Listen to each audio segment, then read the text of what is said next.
No, I'm not taking that. Take it. No, I don't want that. No, Take he's it. giving it to you. Take it. You got to Really? take it now. I don't want it anymore. You got to take it. Okay. I'm going to get a Commerly jersey. Here we go. I'm going to give you my Monday Night Football tie. Oh, get the- wow. I It's get like the game Jim Nance. tie? I wore this tie on Monday Night Football. It's the first time I've worn it. I think this was the Vikings-Packers tie. Wow. I'm going to give History. you this. And it's my first Barstool draft analyst tie. Yeah. That's a Brooks Brothers tie. We got to frame it. Put it up. On today's Part of My Take, it is the 2025 NFL Draft Round 1 recap. We're talking football, and we got Coach John Gruden, who's going to join us about 10 minutes into the show to break down what he saw. We're going to then talk some NBA and NHL playoffs. We have Justin Thomas, fresh off his win at the RBC Heritage, joining us. And then we are going to finish off with Fyre Fest of the week. And it's all brought to you by our friends at DraftKings. The NBA 82-game grind is done. And now the real fun begins. The NBA playoffs are here, and it's time for all the high-stakes drama, clutch moments, and jaw-dropping plays. If you're looking to make the playoffs even more exciting, DraftKings Sportsbook has you covered as an official sports betting partner of the NBA. From the playing games all the way through to the finals, now's the time to back your favorite players and teams as they chase glory all season long. DraftKings has been the go-to spot for NBA player props, and that doesn't stop now. Want to make your playoff experience even more intense? Try placing a bet on your favorite player's performance. Will they drop 30 points, 40, or more? It's your call. Ready to place your first bet? Download the DraftKings Sportsbook app now. Lock in your bets, and let's make this playoff run unforgettable. Here's something special for first-timers. New DraftKings customers bet $5, get $200 in bonus bets instantly. Make it a playoff run to remember with DraftKings. Download the DraftKings Sportsbook app. Use code TAKE. That's code TAKE for new customers to get $200 in bonus bets when you bet just $5. Only on DraftKings. The crown is yours. Okay, let's go.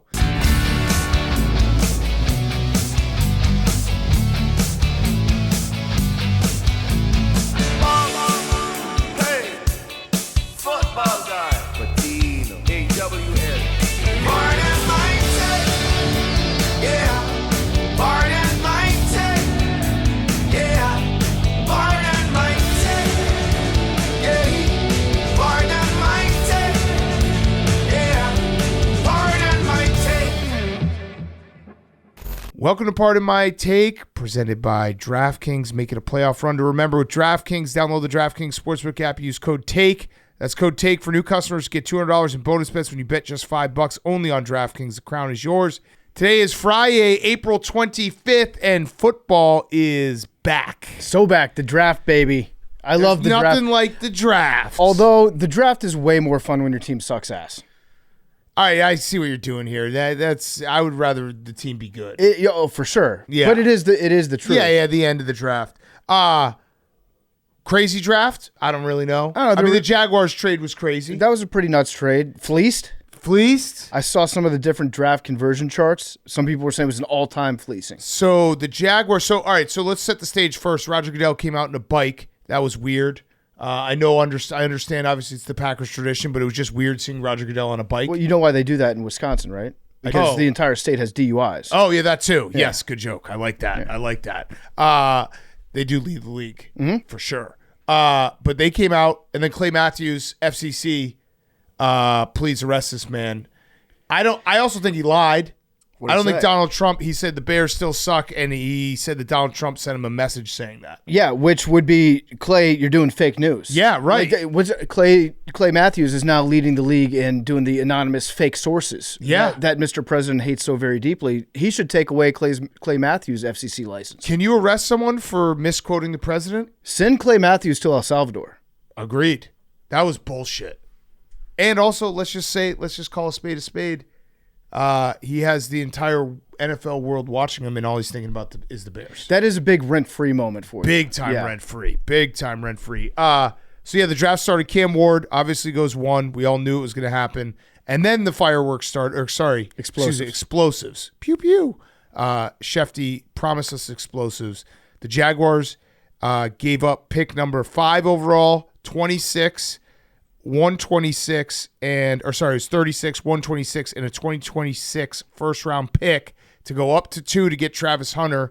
The Browns gave up number 2 overall, 104 and 200. Fleeced. There was a quote after the pick was made from the new GM of the Jaguars, Gladstone. Mm-hmm. I've got it right here. Boy genius. His first draft. The quote was, "There are players you can target and acquire who will alter the trajectory of a game. There are players that you can target and acquire that alter the trajectory of a football team. There are very few, and it's rare to be able to target and prioritize a player who can alter the sport itself." Wow. This sounds like Shohei. This is a sport-changing player. The game will never be the same. It will never be the same. If you're a Jaguars fan, I think we were talking it out with Chaps. I think Chaps had the good idea.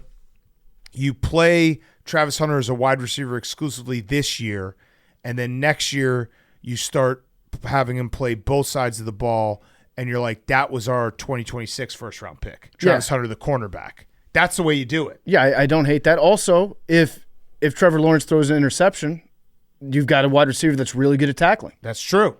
Maybe force a fumble. That's true. Turn a turnover into a turnover. I love what the Browns did, though, because the Browns getting more draft picks, they are in purgatory right now, or they're in hell with Deshaun Watson. They know they're not going to be good next year. Load up some draft picks and still get a stud with Mason Graham, which is a little awkward because Mason Graham is the one who called Jack Sawyer a pussy in the Ohio State-Michigan game.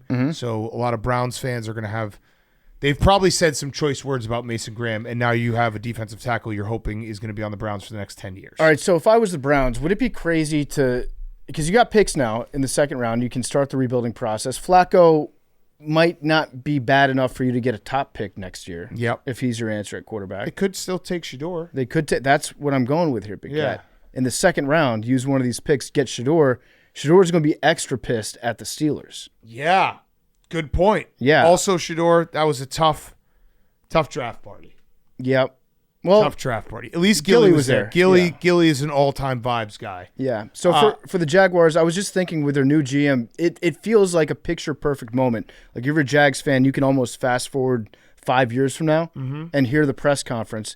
And I've heard a bunch of them in my career as a football fan where they're like, what have you learned on the job since coming in? Well, when I came in, I thought I had all the answers. I thought I had to make a big splash right away. And I've learned that you don't always have to make the big move to succeed. Yeah, you can hear that press conference happening. Yes, as this young GM is maturing into his role. Yeah, he's like, sometimes you gotta wait and see, and maybe not get over your skis and trade the entire draft capital of the future. Although it's a first rounder next year, a lot of picks this year. Travis Hunter is really, really, really good. Yeah, obviously, really, really good. I just think that if you're the Jags are more going for it right now, whereas the Browns, I just like the fact that the Browns had the wherewithal to be like, hey, we're not a Travis Hunter away from being good again. We're a lot of picks away from being good again. And Mason Graham is going to be a problem with Myles Garrett. And I like Mason Graham a lot. I think he's going to be awesome. I just like what the Browns did. Credit to the Browns. Also, Travis Hunter, there was a lot of people making the joke, like you spent 6 months thinking you were going to go to Cleveland, then you went to Florida. I don't even know if that joke plays as much because it's Jacksonville. Well, it's the classic Florida or Ohio bit. Yeah, exactly. But at least the weather. Yeah, the weather. Abdul Carter goes to the Giants. Love that pick. I think he's going to be a beast. Hank, Will Campbell. Yep. Happy? Fired up. Yeah? He was crying. Said he's going to die for Drake May. Oh. I love it. Short arms. That'd be bad if he died. Obviously, it'd be very bad if he died. But right. When you draft someone this high, that's dying what you want to for hear. him. Yeah. Can I tell you why you should love this pick, Hank? Yes. All right. So Vrabel himself took a hands-on approach with this draft pick to the point where I think they got into a fight. I think Vrabel and Will Campbell fought each other on the practice field. Vrabel went out there, put the pads on, played with him. Vrabel says if that tape played with him? He said if that tape ever gets out, people are going to have some problems. It was important to me to get out there and feel him and feel every player we evaluated on the line of scrimmage. That's pretty good, I would Hank. die for Vrabel. That's pretty good, Hank. I fucking love him. That's pretty damn good. Per Mike Vrabel, Will Campbell is the best feeling player in the NFL draft. I mean, I do like Mike Vrabel being like, I have to feel the forget man. my scouts. I need to feel this man to really know what I got. I love it. Yeah. And Memes was being very mean. Very mean. Oh yeah, he made some photoshops of short arms. Yeah, well, no, the photoshops were out there. He was repurposing them. Some would say stealing. Yeah. But memes would say repurposing them. But he was mostly saying that, Hank, congratulations, Hank, you got the second best O lineman in the draft. Well, I said that to you. You said that to me later. But then once Say it to me. Who's the best O lineman in the draft? Memes. Our guy, Well, and What's what his did you name? want to say his name? Membu. I can't pronounce his first name. Okay. but yeah, Armand. Memes- Armand. Yeah. You can't pronounce Armand, or you didn't know it. No, I knew it was Armand. I don't know names. I'm bad with names. But yeah, memes was saying essentially that the Jets got a much better offensive lineman than the Patriots got, like right off the bat. Yeah. That's why they play the games. Yeah. But you didn't get the best feeling offensive lineman in the draft. I've never felt him, so I don't know. Yeah. The explosives also were a reverse explosive with Ashton Genty going to the Raiders, which everyone thought was going to happen for like 3 months. And then the last couple of weeks, everyone's like, that's not what's going to happen. And then he ends up going to the Raiders, including Pete Carroll giving Twitter clues that I still think he was just fucking with everyone. Yeah, that's what he did the first time. Yeah. And then he's like, yeah, I'll just get online and fuck around. Yeah, I'll fuck around. But I spent pretty much the offseason being like, I don't want a running back going to the Bears. And then the last week I was like, it's going to be Ashton Genty, and I love this guy. I would have voted for him for Heisman. And then I ended up, and then the Raiders take him, and I was mad at myself, and I was like, wait a second, your initial feeling was to not overextend to get a running back. What are you doing? That's just how the draft works. Yeah, you know what it is like you had, I think, the right plan, and then the closer you get to the draft, you just keep saying the words generational talent to yourself over and over and over again. By the way, the draft comps were all-time funny tonight. Yeah. Did you see, like, I think Cam Ward, they compared him Patrick Mahomes as his draft comp. With Genty, it was Emmitt Smith as his draft comp. Pretty high bar that they're setting there. Yep. Those are, Hall But of it Famers. also, credit to us, the NFL talent scouts, all the GMs, 32 GMs out there, Big Cat. Travis Hunter finished ahead of Ashton Genty. That's true. And now I can stop saying that if I had a Heisman vote, I would have voted for Ashton Genty. Yeah. So that's nice. Yeah, but I think he's going to be a great running back. Yeah, he's going to be awesome. They didn't really have much of a running game last year, so they needed it. Yeah. And then we had Tet McMillan going to the Panthers, which I don't know if it was shock. I mean, he was one of those guys that it felt like some people loved him, some people hated him. And Calvin Banks going to the Saints, and then the Bears getting Colston Loveland, which I don't know shit. I'm just going to go off of what I've read, and I'm just going to read you a couple things I've read. Okay. This is from Eric Galco. He said, new Bears tight end Colston Loveland was our number 2 player in the entire draft class, excluding all QBs after Hunter. So he was number 2 behind Travis Hunter. He's just a notch below Brock Bowers as a prospect, and he finished his second highest graded tight end I've ever graded. I do think from the limited amount Just that I've found this watched guy him, on Twitter. I think that, like, Brock Bowers obviously had a great season catching the football. Yeah. And doing everything for the Raiders offense last year. Loveland, from what I've seen, is better when he's in line. Yeah. And so Ben Johnson loves to use 2 tight ends. He said that he reminded him of Sam Laporta. Colston Loveland said that Sam Laporta is his favorite tight end to watch. Also, here's another one from Angelo Fantasy.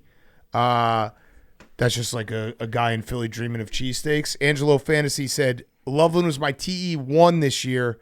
Shows advanced manipulative qualities at the stem, specifically when tasked with timing-based patterns, reminiscent of Trey McBride as a prospect, as well as stylistically. Did you say manipulative patterns at the stem? The manipulative qualities at the stem. That's the one thing that I look for when I'm watching That's film all on I tight ends. wanted. Yeah. Just find me a guy who's got manipulative qualities at the stem. Just manipulate my stem, daddy. Yeah. So I don't know. I mean, I don't know. I think he's going to be good, but who the fuck knows? So I want him to be good. are you happy with Cole Kmet? So that's going to be the interesting thing. I am happy with Cole Kmet, but I don't know what's the plan's going to be. Because I feel like Cole Kmet's a good player. Yeah, no, when it's they remember that he's on the field. Yeah, I like Cole Kmet. I don't know if the Bears, I think they're going to go with these 2 tight ends, but they might. Cole Kmet's got 1 year left on his deal. Either way, I like Colston Loveland just because I read a bunch of people saying he's incredible, and I was like, yeah. And also, did you see the big game hunting he had on his wall? No, what do you have? Oh, my God. He had like the biggest elk and deer heads that I've ever seen. He grew up on a farm. Okay. It said that he would wake up, like on Saturdays, he'd wake up at 6 a.m. to what is it called when you do the thing with the cow? Milk. Serum? No. Brand. Brand them. He'd brand cows, take a nap, go play football. You understand why when you're going like this and you're talking about a cow, I thought Yeah, milk. Yeah, okay. He would Although that would be more like this. that's jacking off the bull. No, but this would be milking. Yeah. This is kind of a reverse. This is more. OTPH. Yeah, this is more inseminating them. And that's Artificially inseminating your own inseminating- chest. Yeah. Well, no, I'm going this way. So you're standing behind the cow. Yeah, I'm branding. Okay, so you're Like this. gotcha. So he used to wake up in the morning, brand cows, then play football. Yep. Yeah, I love the guy. Yeah. Great pick. Yeah. With Ted McMillan, the only thing I know for sure about this pick is we're going to get some fire side by side photos of Bryce Young and Ted McMillan. Oh yeah. Because what is he, 6'5", 6'6"? Little Aaron Judge, Jose Altuve. Yeah, going that's on. the new one. Just dropped. Yeah. Kelvin Banks also, his baby threw up on itself. Yeah, I saw that. Baby at the draft party. Was that his baby? I don't know. It was a baby. There was a baby in the room next to him that got jostled a little bit in all the excitement, and then the baby just puked everywhere. And that's all of our first experiences with New Orleans. Yeah. Tyler Warren going to the Colts. I feel like everyone thought as soon as the Bears took Colston Loveland, it was like Tyler Warren's going to be a Colt. Any other? I mean, we don't know. We're going to have Gruden sit in with us in a second. Oh, bothered me a little that the Packers took Matthew Golden after McShay told us that he's his number one receiver. Mm-hmm. The Giants getting Jackson Dart, trading back up for Jackson Dart, so that's their QB of the future. Shout out Joe Shane's son, putting on Instagram Reels Jackson Dart hype tape like earlier this morning. Mm-hmm. Kind of telegraphed that one. The Falcons took a player from Georgia for the first time in like 50 years. Wow. So I know Jalen Walker. The fan base He really kind of fell. They really wanted somebody from Georgia. Yeah. Just anyone from Georgia will be happy with that. And then they trade back up and get the guy from Tennessee. So That felt like a lot they gave up. I mean, it doesn't matter if James Pierce is really good, and I think there's a chance that he could be. Some people were saying that he has the highest ceiling, maybe some character issues, but that felt like a lot to trade. yeah, and then unfortunately we had Shedeur falling and Dion in the green. I don't know if that's a green room. It was just kind of a warehouse that they Yeah, had it was them all just in. their party. It was like a rave. It was his house, I think. Oh, so they were not in Green Bay. No, they were not. Okay, yeah. So they were just at a party, and Shedeur did not get picked. I think that Dion's going to be so mad he's going to start his own league. He's going to go home tonight and be like, you know what? So if they don't want you, fuck them. Yeah. The DFL. I'll say this. Thanks for making the second round interesting. Yeah. Like that is an interesting thing. What's going to happen on Friday? Yeah, it'll probably happen. My guess would be early on. Yeah, you'd hope. Also, the Ravens crushed their draft with Malachi Starks. Malachi Starks is a beast. He's going to be so good for the Ravens. I had him second on my big board. Yeah. Do you feel good about your who'd you take? Connerly Yeah? from Oregon. So here's why I feel good about Connerly. He's an offensive tackle. He's huge. He's got great feet. He played running back and tight end, and then he just kept growing and eating, and now he's just this massive guy with big feet, super athletic. And we got Laramie Tunsil on one side. We drafted Brandon Coleman last year that played left tackle, so we thought maybe we'd move him over to right tackle. But now we just drafted another tackle, and we also have Wiley. Not a bad problem to have though. Now we've got a lot of tackles on our team, and Sam Cosme's out at right guard, so I would imagine that either Wiley or probably more likely Coleman is going to move over to guard for a little bit, and then we'll have Connerly on the right side. I have personal experience with Connerly. I met the guy. Oh. So when I was flying to Arizona a couple years ago for the Barstool Bowl, you remember that? Yeah. I was on the same plane as the Oregon football team. That's right. As they were getting ready to play against Liberty. And Connerly was on the plane, and when he got on, he's the guy. I think I told you at the time. Yeah. Oregon is so much. They're so big. Yeah, we bet Oregon in that I was game. like, this dude was big. I saw a big man on the plane. He plays for Oregon. I think they're going to beat the fuck out of Liberty. And sure enough, he was just so much bigger than Liberty that he pretty much swallowed them all whole, and they just dominated him in that game. I remember it because you told us that, and we bet Oregon, and they killed them. Our in-depth That's analysis. serendipity. Yeah, our in-depth analysis was I saw a big man on plane. We're like, we give money. Yeah. Max, Jihad Campbell. Jihad Campbell. You're a big jihad guy. Jihad Campbell seems like a beast. Can't say that I know too much of his tape, but he's Howie's guy. He traded up one spot to get him, which is a crazy thing to do, but he traded up one spot to get him. Howie gets his guy. He was a top 15 guy on everyone's big boards. Howie gets him at 31. Howie does it again. I think the night was just dragging on, and Howie was like, I got to get a trade in. Yeah, he was chosen for one, so he hit up Kansas City. He was like, you mind, let's just do a trade. Get me in on some action right now. I just need to see the video of the draft room when Howie realizes that he can get him and see how excited he is, and that's how excited I will be. Because I can already see it in my head right now. He's going to be on the phone. He's going to be like, I got the trade done. We got it done. And then he's going to high-five everyone else there, and then I'm going to be fired up. And he's a hometown kid, and he's coming to Philly, and he said the rich is going to get richer, and we're bringing another Super Bowl back to Philly. Wow. Memes. Good pick. Memes, just to refresh real quick, the offensive line grades, you gave yourself number one? Number one, yeah. And what is his name again? Armand Membu. There we go. And then who got number two? You got number 2. And then, wow. But no, you said something else. You said, I got, the best? Best left tackle. I got the best left tackle. Yeah. But you got the best tackle. Best right tackle. Okay, but then at best tackle. But then you put Hank third. Yeah, well, I like Will Campbell. It's unfortunate he went to the Patriots. Got it. But did you hear about Vrabel putting his hands on him? Yeah, it sounds like Vrabel got bitched. Oh, hey, bad time to take off your can. You heard it. What do you think? He's getting old. It's a crazy thing to say. I mean, It's a crazy thing to say. Memes, you know that we're going to have Vrabes back on the show in he's person. recurring guest. And if Vrabel beats me up Yeah. and gets arrested and can't coach a season, that's on him. That's true. But we also You wouldn't get a let you medal. press charges. Memes will press charges. No, I would press charges. Oh, you would? No, you wouldn't. You would Memes keep your press mouth charges. shut. But wouldn't that make you the biggest bitch? Because he got bitched by Will Campbell, then he bitched you? No, but I think I'd be a hero. Okay. Patriots coach goes to jail. Let's get Gruden in here. What do we Shefty's fit? What happened tonight? He thought, bro thinks he's Andrew Whitworth. I mean, that was you can't do the tie and the sweatshirt. You know what I mean? You I have agree. to choose one or the other. I agree. I think you can go sweatshirt, blazer. Correct. If you're Andrew Whitworth. Correct. If you're not Andrew Whitworth in the Venn diagram, then you have to just wear normal clothes. Correct. And Shefty, he's advanced so far in his career that it's like, we know who you are, Shefty. Right. You at the most, if you're like joining the Manning cast, then you wear a collared shirt and a quarter zip. right. Right. All other occasions when you're on television, you should be wearing a suit and tie. I think he just he got lost in too much. Here he comes, Coach Gruden. Although You guys work this hard. We're live right now, or not live, but we're taping. So sit right down. We're not gonna keep you long. It's late. He's drinking wine right now out of a Stella Blue coffee cup. I love that. All right, put the mic in front of you, and let's talk a little ball, and then we'll get you. First of all, let's ask you this. It's 11 p.m. It's 11:15 right now. Is it too late? Is it too late for Coach Gruden? Because you get up at like 4 in the morning. Yeah, I do. Go on, put the mic. Let's hear. Max is getting it. Yeah, it's 12:15 in Tampa. How are you feeling? I feel good, man. I love it, man. I love the vibe here. Yeah, Barstool. There's a lot of young, talented guys that love sports and gals. and did Stephen Shea only get 6 right tonight? If he's lucky, he got 6. yeah. Tough It's night. a hard crapshoot to pick. You know that. How do you think about how do you feel about draft grades?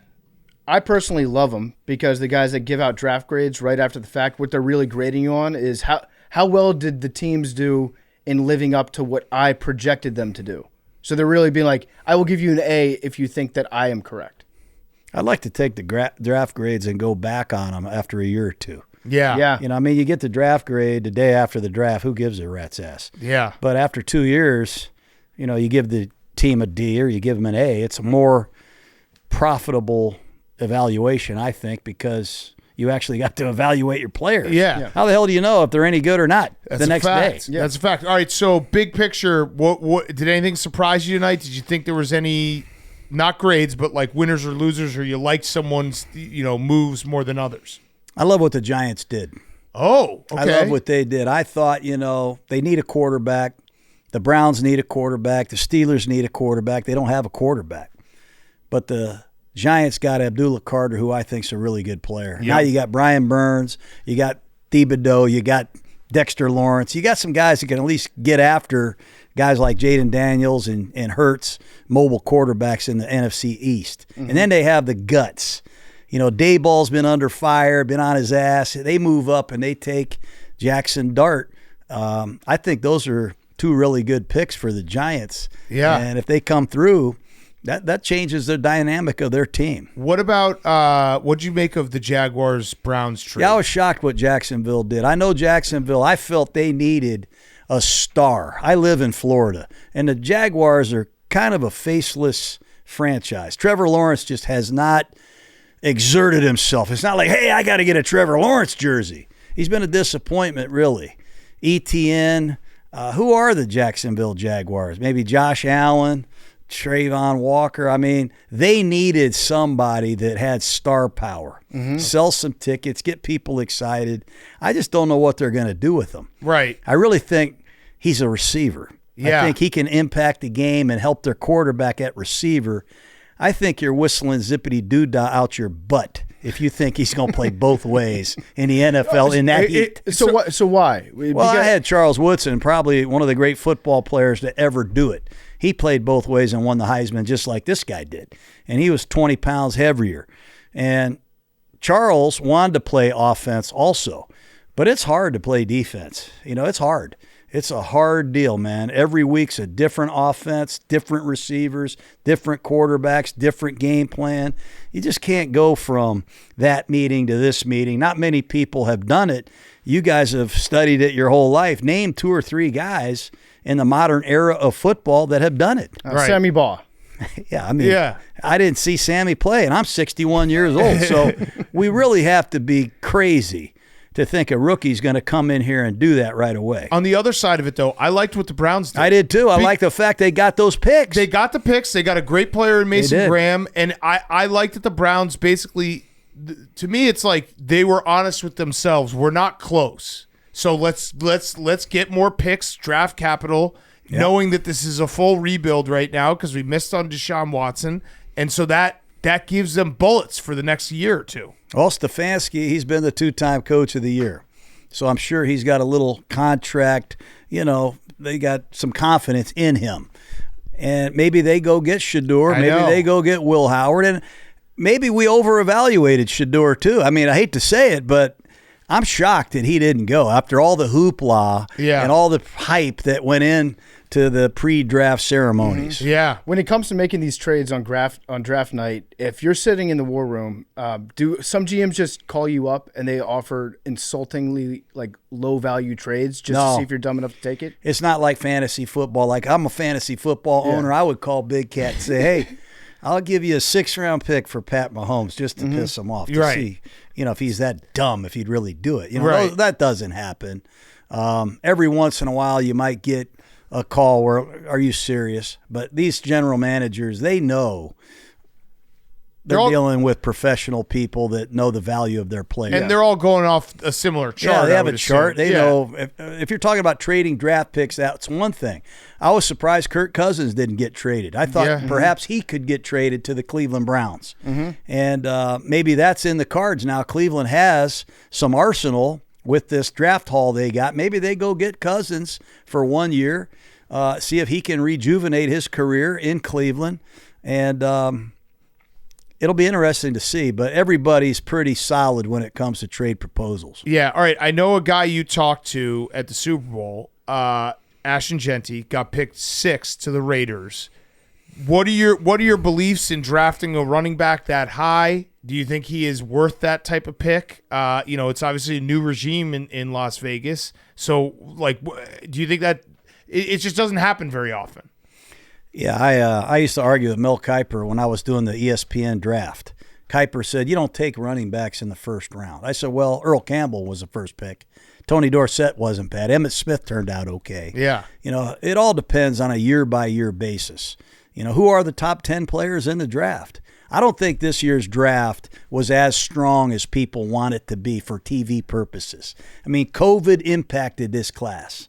So did the NIL and the transfer portal. I mean, the number 1 pick in the draft played on 3 different teams. Yeah. And I don't know if that's beneficial for his career. I don't believe it is.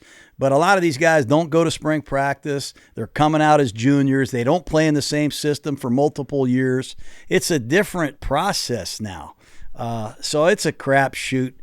To answer your question, I don't even know. Yeah. What about Ibuka to Tampa Bay? Yeah, I love Egbuka. You know, Will Howard was in our office, and he echoed our feelings, what we saw on tape. Egbuka's a great receiver now. Back-to-back 1,000-yard seasons, tough as hell. He can line up in the slot. He can mismatch you as a receiver on the perimeter, and he can be a punt returner. And Howard loved him. He's an unselfish guy, understands the game, knows who to block, can't wait to block. He's an unselfish badass. That's a good pick, and it tells me perhaps, you know, Chris Godwin's rehab is not gone on schedule. Maybe he won't be ready to start the season. Mike is a great receiver, but he's got to be going into his 14th, 13th season, and you got to have firepower at that position to be great. I kind of like what they're doing. They're kind of showing Baker, we're going to continue to commit to giving you the best possible targets. Yeah. Because when their offense, when they were passing the ball well, they looked like a great team out of the NFC. You know, I saw them play live. I told you guys the last time when they played the 49ers, I was at the game. I did not know Bucky Irving was that good. Yeah. And Rashad White is another good back. And their offensive line, their center, the rookie they took, the first rounder, he's a hell of a player. Mm-hmm. And Gedeke and Wirfs are as two good tackles as there are. This is a hell of a football team on offense. Yeah. And now you got Evans and you got Egbuka. I don't know how to say his name yet, but I'll learn. And now you got the potential of Chris Godwin coming back, and McMillan was a good pick from Washington. So they're a good team that could be great, and they got to solve their problems on defense. Yeah. By the way, I've loved watching the Gruden quarterback camp. Yeah. We had a lot of fun with those guys. It's very good. So who was the most impressive person that you talked to? Well, the guy that got picked tonight was really impressive. You know, Jackson was great. Will Howard was phenomenal. They were all very, very good. I think this Kyle McCord, this Hennigan guy, he might not get drafted until the 3rd, 4th, 5th round. But all of these guys are good players. You know, all it takes is somebody to believe in you. You got your job. He got his. I got my job because somebody believed in me.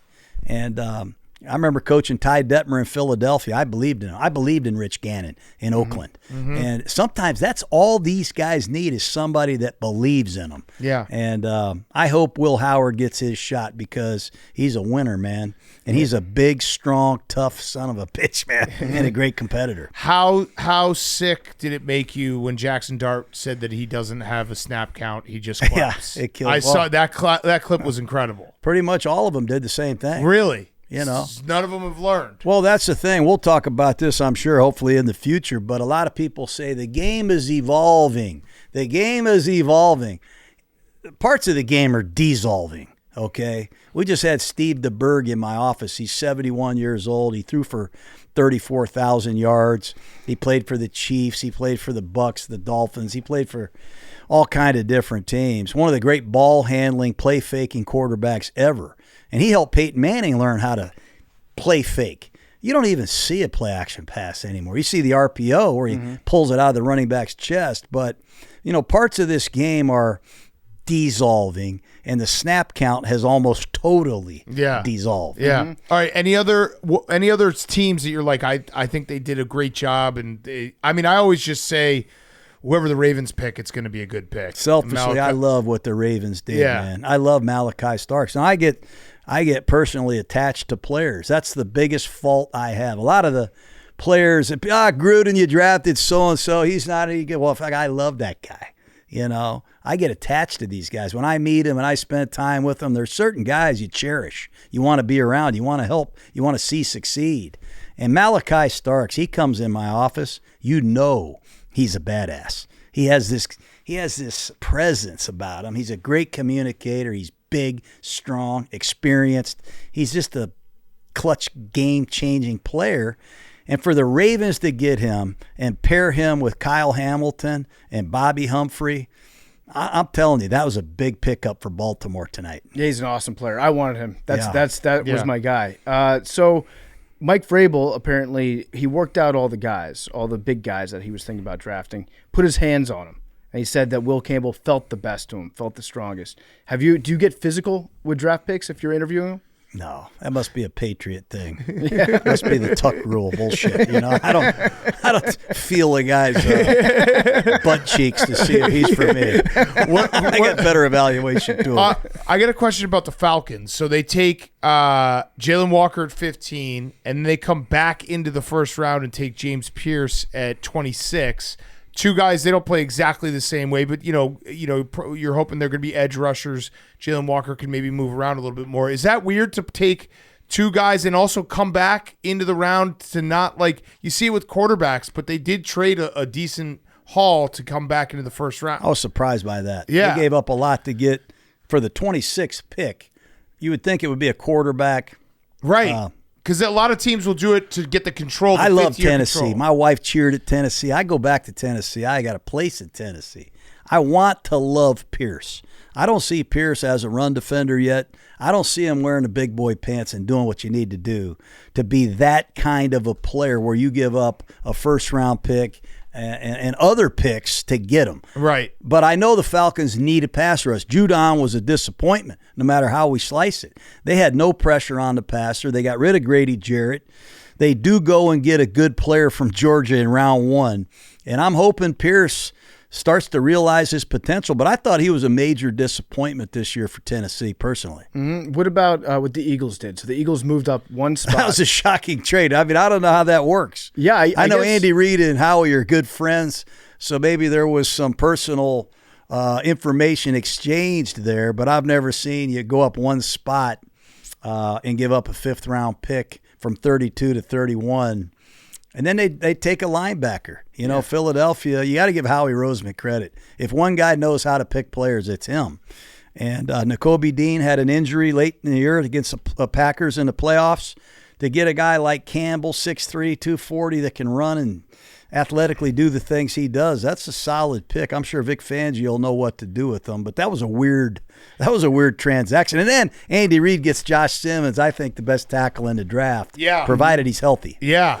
I felt like Howie he's addicted to making trades. He needs some action going, and so the night was almost over, and he's like, I got to squeeze one in just at the end of the night. Well, they lost some players too, PFT. They lost Milton Williams. They lost Josh Sweat. They lost Darius Slay. I remember when we won our Super Bowl, we lost some players. People take them away from you, and you have a hard time replacing them when you don't have salary cap space and you don't have a high draft pick. But this guy, Howie Roseman, has found a way to do it. Yeah, I'm scared about Campbell. I feel like he's the guy that everybody was looking at and be like, how is he still on the board? Yeah. You're right. Josh Simmons to the Chiefs made a lot of sense, and I feel like that's going to be a good pick for them. The other one that I liked, this is just my dumb brain, football brain, but the Steelers taking a defensive tackle, being like, hey, look, Cam Hayward is at the end here. He hasn't retired, right? He's still playing? I don't. Oh, he's still there. I think he retired. I think his pitch count is going to be not what it used to be. Yeah, but it's like, hey, we had this guy who was the anchor of our defense. We need another guy who's going to be a younger. Well, they had anchor. this Larry Ogunjobi who played pretty good for him. He's gone, so they need a defensive tackle now. They got one quarterback on their roster. I know. I don't know what they're Rodgers. doing. Maybe Aaron Rodgers, like he's going to solve all your problems. It sounds great, but 2 years ago he was out for the year, and last year I think he had his hands on the ball inside the 2-minute drill 5 times with a chance to win and didn't get it done. Right. And he's not in camp right now. So you got to learn the offense. You got to build some camaraderie with your team. I don't know what Pittsburgh's doing at quarterback. I was kind of shocked they didn't take a quarterback at number 21.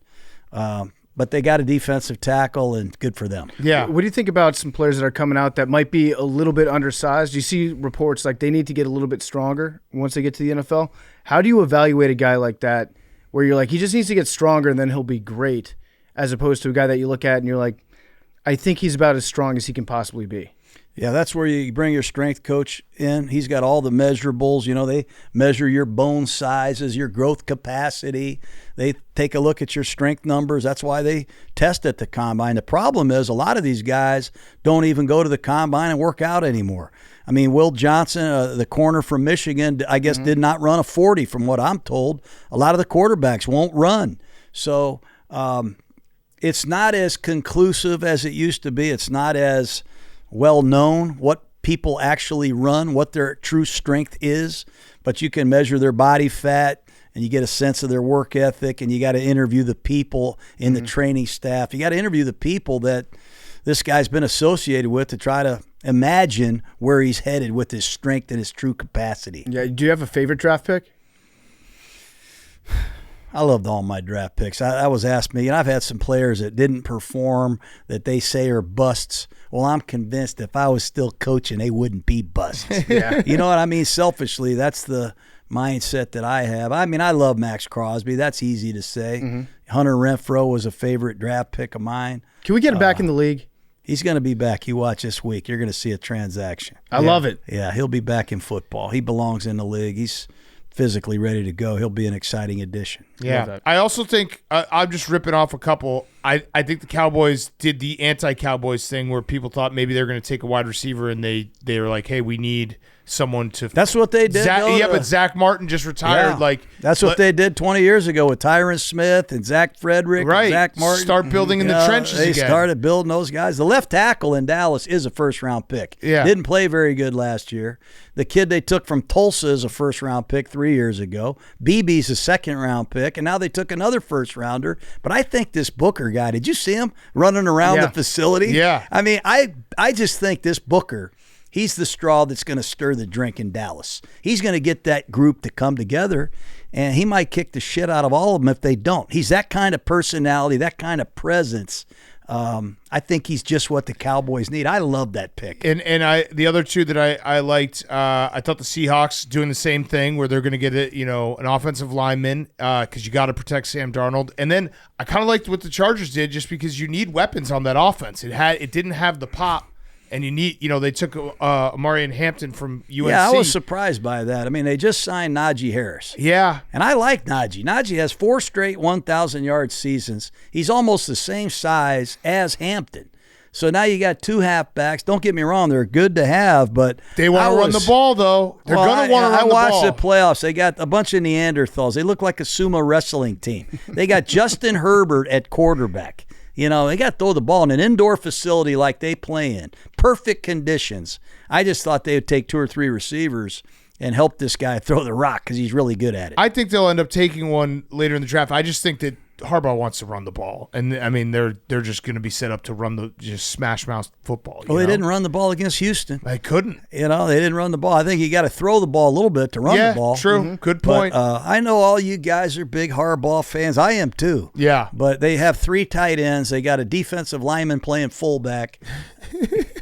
I know you want to run the ball, but you got Justin Herbert, that's all I'm saying. Maybe a wide receiver. Sprinkle in a wide receiver. Yeah, just a little bit. Yeah. What about the Broncos? They got Barron at cornerback. Yeah. They're like taking their strength and making it a mega strength. They had 65 sacks last year. We all know about Surtain. He's a hell of a player. To get a guy like Hufanga, I think I'm saying it right, from the 49ers, he's a badass, man. If he's healthy, and now you get Barron, who can play the nickel, he can play in the slot, he can play in the safety position, he can play corner. He's a strategic weapon, and Vance Joseph's a good defensive coordinator, but they got better. I was hoping they took Travion Henderson. I wanted to get a speedy running back because I love Sean Payton. We go way back, but I can't deny they got a good player tonight. One last thing for you. I saw that you were talking about hanging out with Genty, and did he introduce you to Migos? Migos, is that how it went? Yeah, I've been learning about music. Yeah. I got Genty got me on to Migos, and I'm not just a fan. I mean, I'm a true-blooded listener. Yeah. And,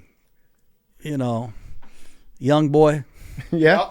I got Never some Broke of that Again, now. I even got into Chris Brown after talking with your guy, Jaden Daniels. Okay. He turned me on to Chris Brown. Jackson Dart has helped me out a little bit. I'm evolving in the music world. Yeah, I like that. I'm going to straighten you guys out when I see you next time I come through Chicago. But I miss you guys. It's great to see you. Yeah, you it's too. great to see you too. And thank you for coming What'd you think of the Bears pick? Listen, I'm just going to trust whatever Ben Johnson. Oh, shit. No. That's a cop-out. I'll tell you honest. All right, yeah.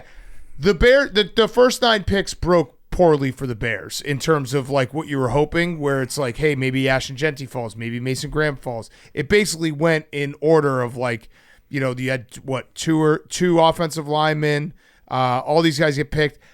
I think Ben Johnson, he sees a little Sam Laporta in Colson Loveland. It's going to be a big part of the offense, 2 tight end sets. And Blutman, our guy Blutman said he was his number 1 ranked tight end. So I love Loveland too. He's a mismatch guy. You got to watch him a couple of years ago because this year he didn't have a quarterback. they didn't have a passing game. And he was also hurt. He just had surgery in January. I went to the Outback Bowl in Tampa, whatever they call it. They played Alabama. So I got to go to Michigan and meet Coach Moore and watch the Wolverines practice. And he wasn't practicing. Yeah. Did not play in the bowl game, but they love him at Michigan. Yeah. I was just kind of curious what they're going to do with Cole Kmet. I thought he would be a good pass receiver in Ben Johnson's offense. Yeah. So. I don't know if it's going to be, But if you're going to play 2 tight ends, here's the problem.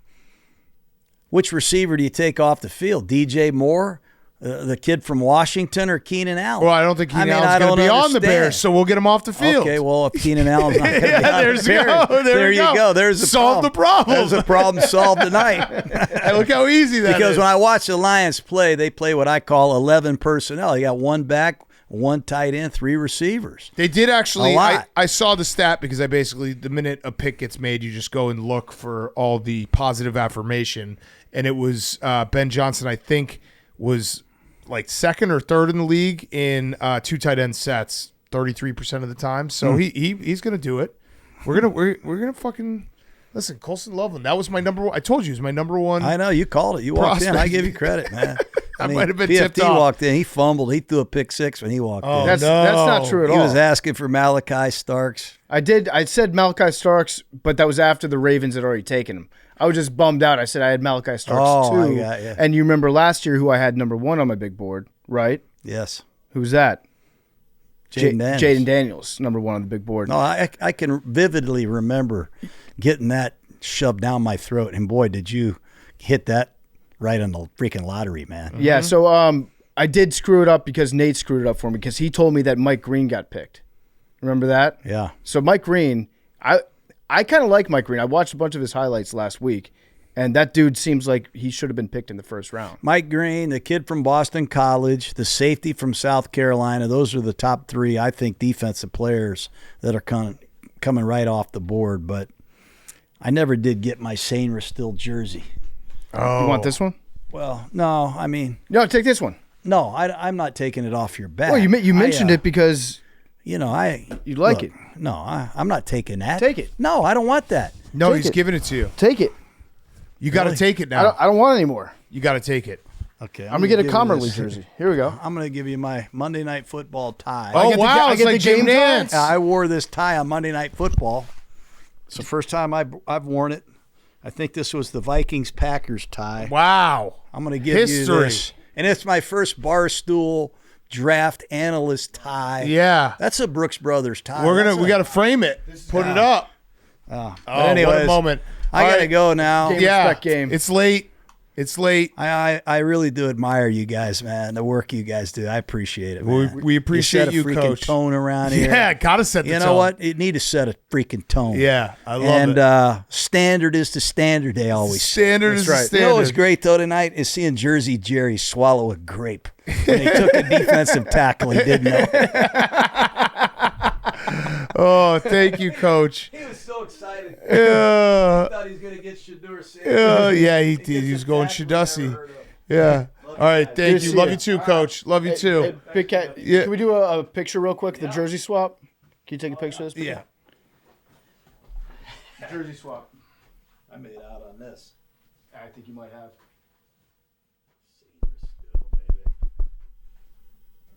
To recap the draft, the Jets had the best pick.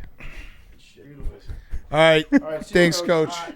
Okay. Thanks, Coach Gruden. Real quick, we're about to get to our NBA and NHL playoff recap, which we were taping while some of the games were going on. We should probably update. The Grizzlies lost, but they did cover.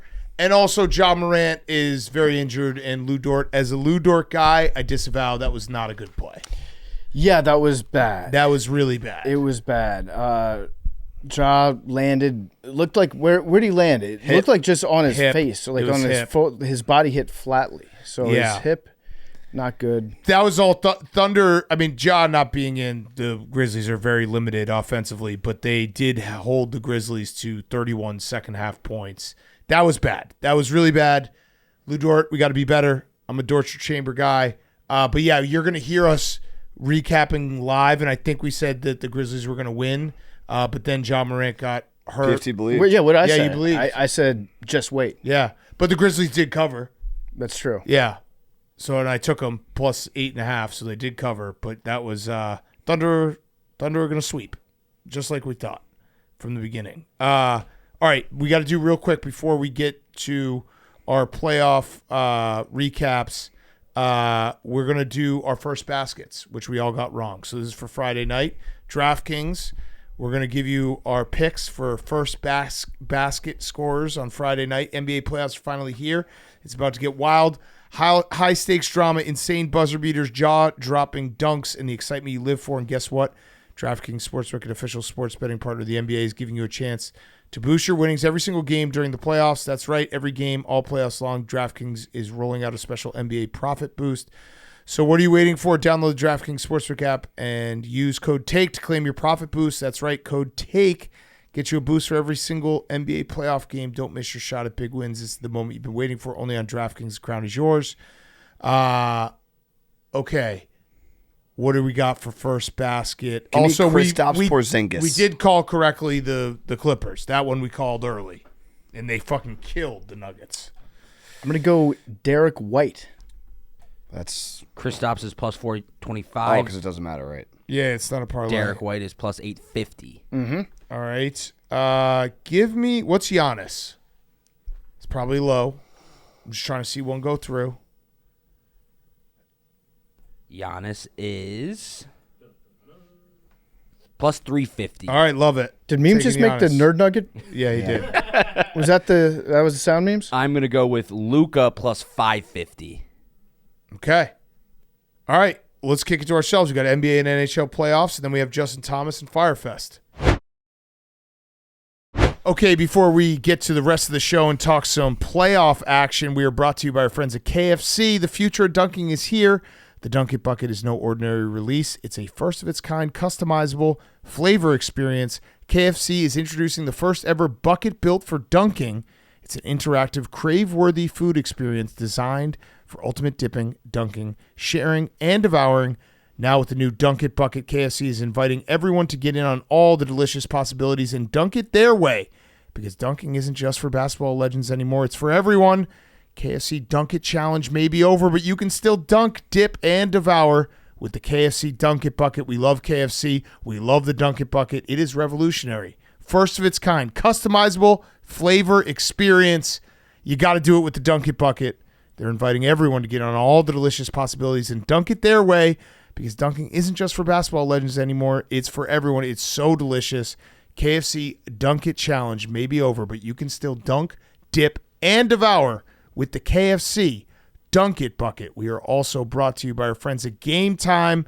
NBA playoffs are here, and the only place to buy hard-to-get playoff tickets is Game Time, the official ticketing partner of Barstool Sports. With killer last-minute deals, all-in prices, views from your seat, and their lowest price guarantee, Game Time takes the guesswork out of buying NBA playoff tickets. Prices on the app actually go down the closer it gets to tip-off. You can save up to 60% when buying last-minute tickets.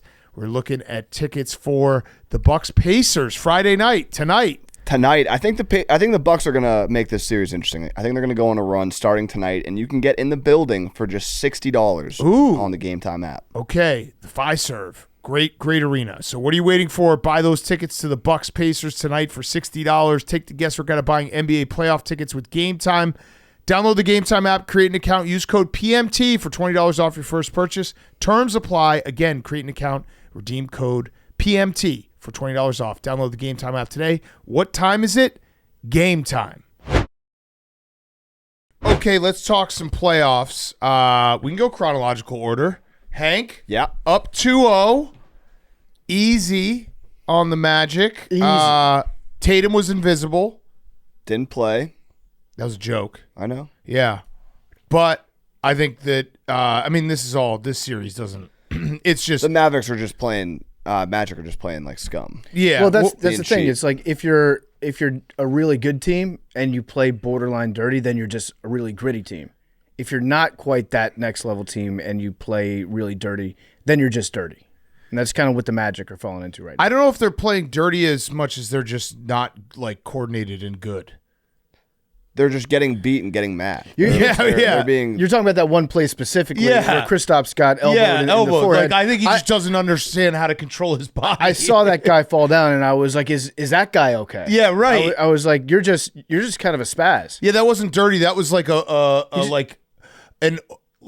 12-year-old that like an overgrown 12-year-old. Yeah. Trying to figure out their limbs. That guy was all elbows and knees. Yeah. Fantastic for the DVD though. Those are the moments you need. Yeah, and you had the Joe Mazzulla quote afterwards saying, "I like watching him bleed on the court. I think that's important." Talking about Kristaps Porzingis. Awesome pictures for Porzingis. Like those, if I were Porzingis, I'd have those framed in my house. Well, and it was happened on the podcast the other night when LeBron went down, and I was like joking because I was like, "Oh, LeBron just died," and the video came out where he was on the ground, and then there was a zoom in angle of him like opening his eyes to see if anyone was like worried about him, and then just got right up. And then you got the side by side with him and Porzingis with the bandage. They brought him back on the court. They didn't wipe him down at all. No, it looked like he had just like a mohawk dyed into his head of blood. Yeah, I would say though for the Celtics, like obviously. I would assume Tatum's fine. They're just sitting him out because they don't take the Magic seriously. The big story was that Jaylen Brown. He was holding two bags on his way up the plane today. So. Oh, okay. What was in the bags? How heavy though? No bandage, double bags. But how heavy? Like a big,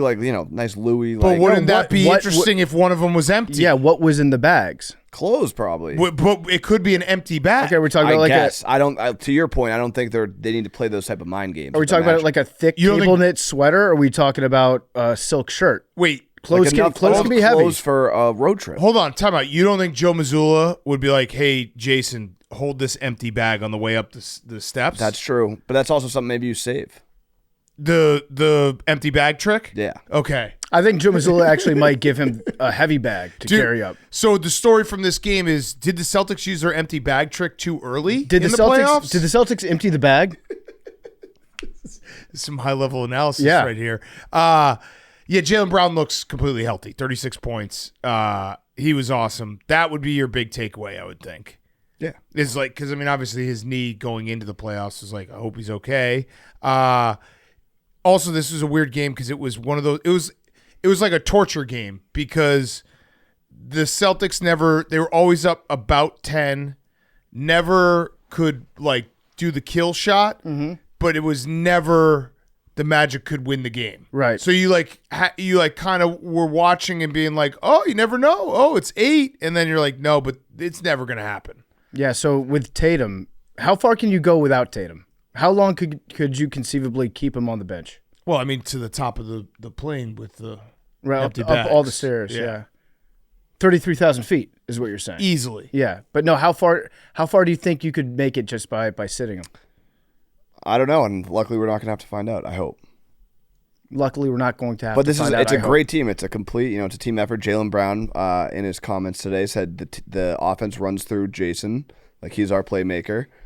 But when I need to step up, I have the ability to do that. So I think if Jaylen Brown went out, it'd be the same thing. But you want them both together. You need everyone healthy. Mm-hmm. I just loved how much Porzingis loved his own blood. Yeah. He came jogging back on the court. He was like, this is kind of fun. Yeah. There was five stitches. WWE or AEW was in Boston recently. He was like in the front row. I mean, it looked like he cut himself with a razor blade. It was such a perfect forehead cut. He liked the wrestling, like the wrestling moment. Yeah. And Franz and Paolo are still good. It's just the rest of the Magic are not. Yeah. Yeah. You're just waiting out the time. Mm-hmm. Who you got next? Knicks? Bing bong. Knicks or Pistons? Bing bong. Celtics Tatum doubtful for game 3 with, quote, severe wrist bruise.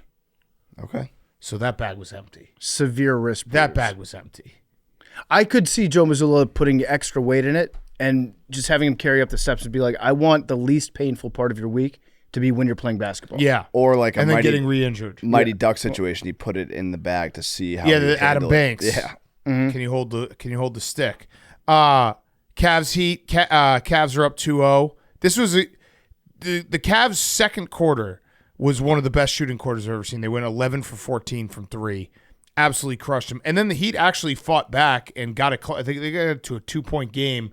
And then Donovan Mitchell just went nuts. Yeah, so Mobley got, Defensive Player of the Year? He did. That's pretty cool for him. Yeah. So he's always been a great defender, but it's good to see him recognized. In this game, I was playing softball during it. Yeah. So we'll get to that a little bit later.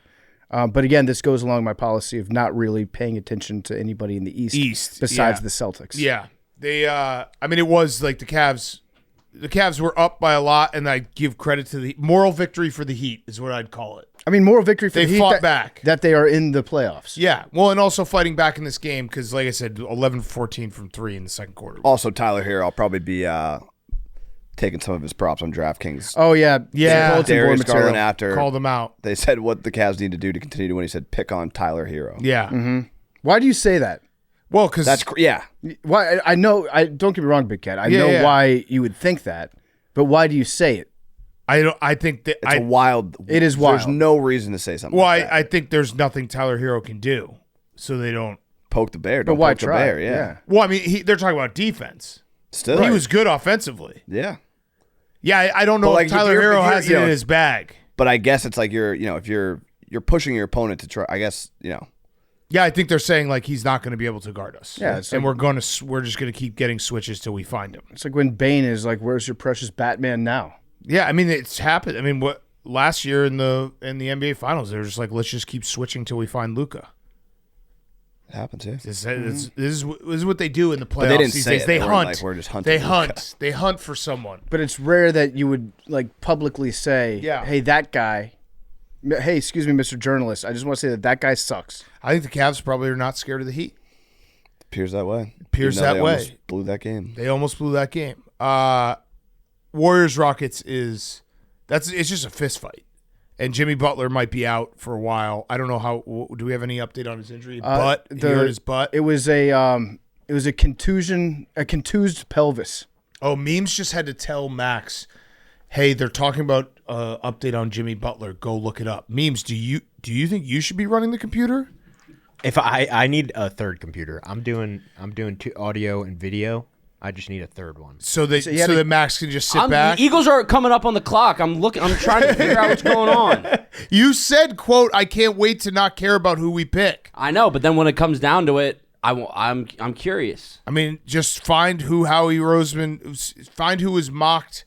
Wait, the Eagles You are not coming You're up not on the even clock. close It's to pick the number clock. There's 24. 8 more picks. That's coming up. No, it's That's not. not eight is coming coming up. No, coming up, you got to be like 3 or 4 away. That's coming up, but it's not. I'm going to stop doing my job because the pick is coming up. That's no. Yeah. Dude, 8 picks is like an hour away. This is crazy. No, you're crazy. It's draft time. I'm What worried were about you the looking birds. at? He was worried about the Eagles coming up. But worried and how? In what way? The Commanders are coming up. What, 4 picks before the Eagles? I'm not worried about them. I'm not worried. I was just curious. I was looking to see. Do you even know what you're looking up right now? Yeah, Jimmy Butler diagnosed with deep glute muscle contusion. Oh. That's on his pelvis, right? I don't even think I have that muscle. Your Like, what? ass? No, I It's mean, ass, the yeah. deep No, you have glute an muscle. ass. You have an ass. But deep glute muscle, I don't think you can even get to that. This is why Hank will never miss a playoff game in the NBA. Yeah. I don't even have a glute muscle. Yeah. I don't know how I would injure my deep glute muscle. Well, it might have something to do with just falling directly on your ass. Maybe. And when it happened, everybody was like, they were pointing fingers at Draymond. They were pointing fingers all over the place.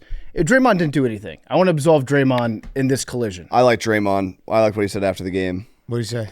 They asked about the chance yelling "fuck you, Draymond." He said that's reserved for Boston. Oh. Did you see Respect. Steve Kerr? No. He got a little Yeah. upset. He said, it's not ideal when a crowd is chanting "fuck you, Draymond." He said "f you, Draymond." I would prefer if fans could use a little more discretion. Remember that the guy has kids. Maybe I'm old school. I'm all for the fans cheering for their team, and if they want to yell at the opponents, great. But I just think "f you" is a little too much. Steve Kerr, that's a pussy ass take.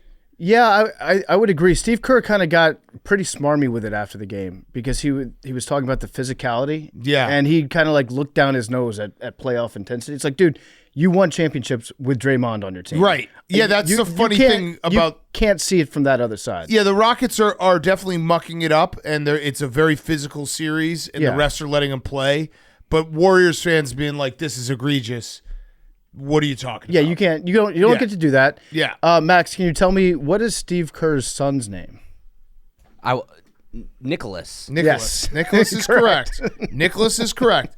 But good for the Rockets. Jalen Green was incredible. He's like the most bipolar player. He had 7 points in the first game, 38 points in the second game. But the big story about Jalen Green, it was shared during the broadcast. His pregame meal is chicken Alfredo. I can't think of a worse meal to have before playing a basketball. Well, I don't know if you count that as pregame, because Why? what it is, I think he eats the chicken Alfredo, then he takes a nap, Okay. and then he wakes up and then he plays basketball. Still, a belly of chicken Alfredo at any point is not physical activity. I think he had to work his way Carb up. backwards from having the what's the best way that you can get some sleep before the game and be rested?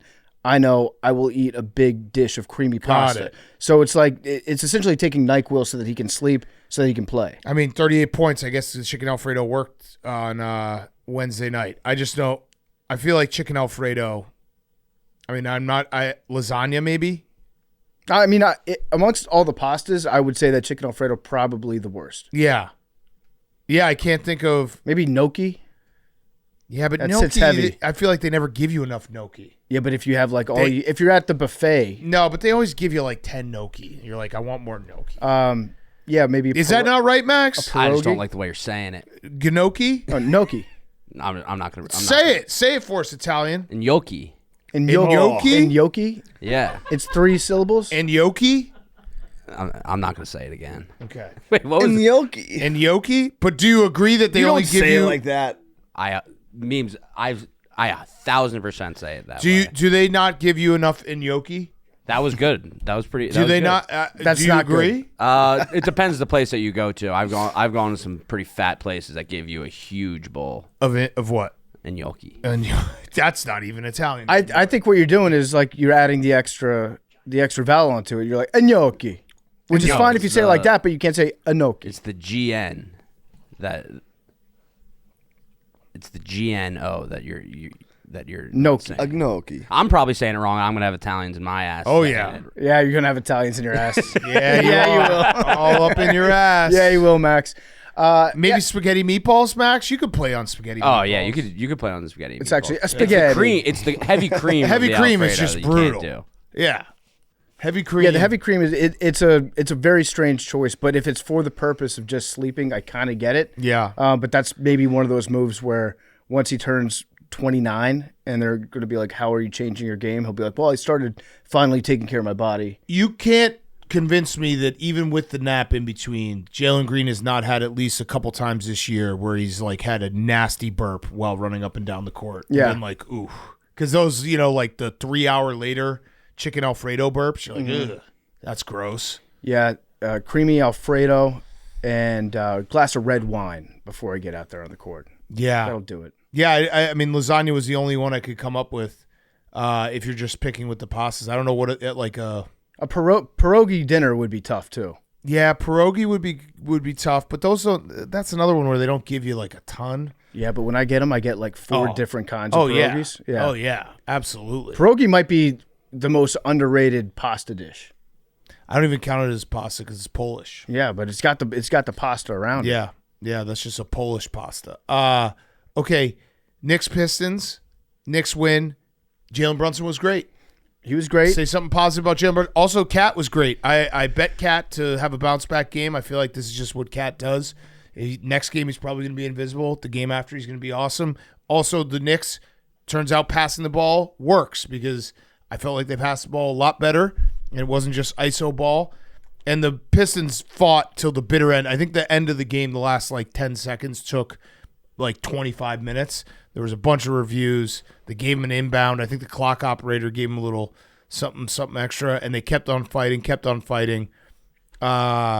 Yeah, Jalen Brunson was good. This was Say something nice about Jalen Brunson. yeah. I mean, he was definitely more fun to watch tonight. But that's what we said. When the Knicks win, they tend to be. It's easier to look at them as being fun, and when they lose, you look at them and you're like, God damn it, Knicks! Why are you burning yourselves out? This isn't fun brand of basketball to watch. Yeah, they had 15 assists on, was it Monday night? Their 2 wins in this series, I think they had 22 and 26 assists. So I know that's not an advanced analytics thing. It's not a huge, crazy stat, but it does feel like when the Knicks pass the ball a little bit more, get Karl Anthony Towns involved. And he was involved early. I think he had like 11 or 13 in the first quarter. He had 25 halfway through the third. Did you watch? It the makes end a of this big game? difference. Yeah, Did you see the very end? Yeah, no, I just said it took like 25 minutes. Yeah, what happened was crazy because the Knicks were shooting foul shots, and they intentionally missed the second Correct. with half a second left.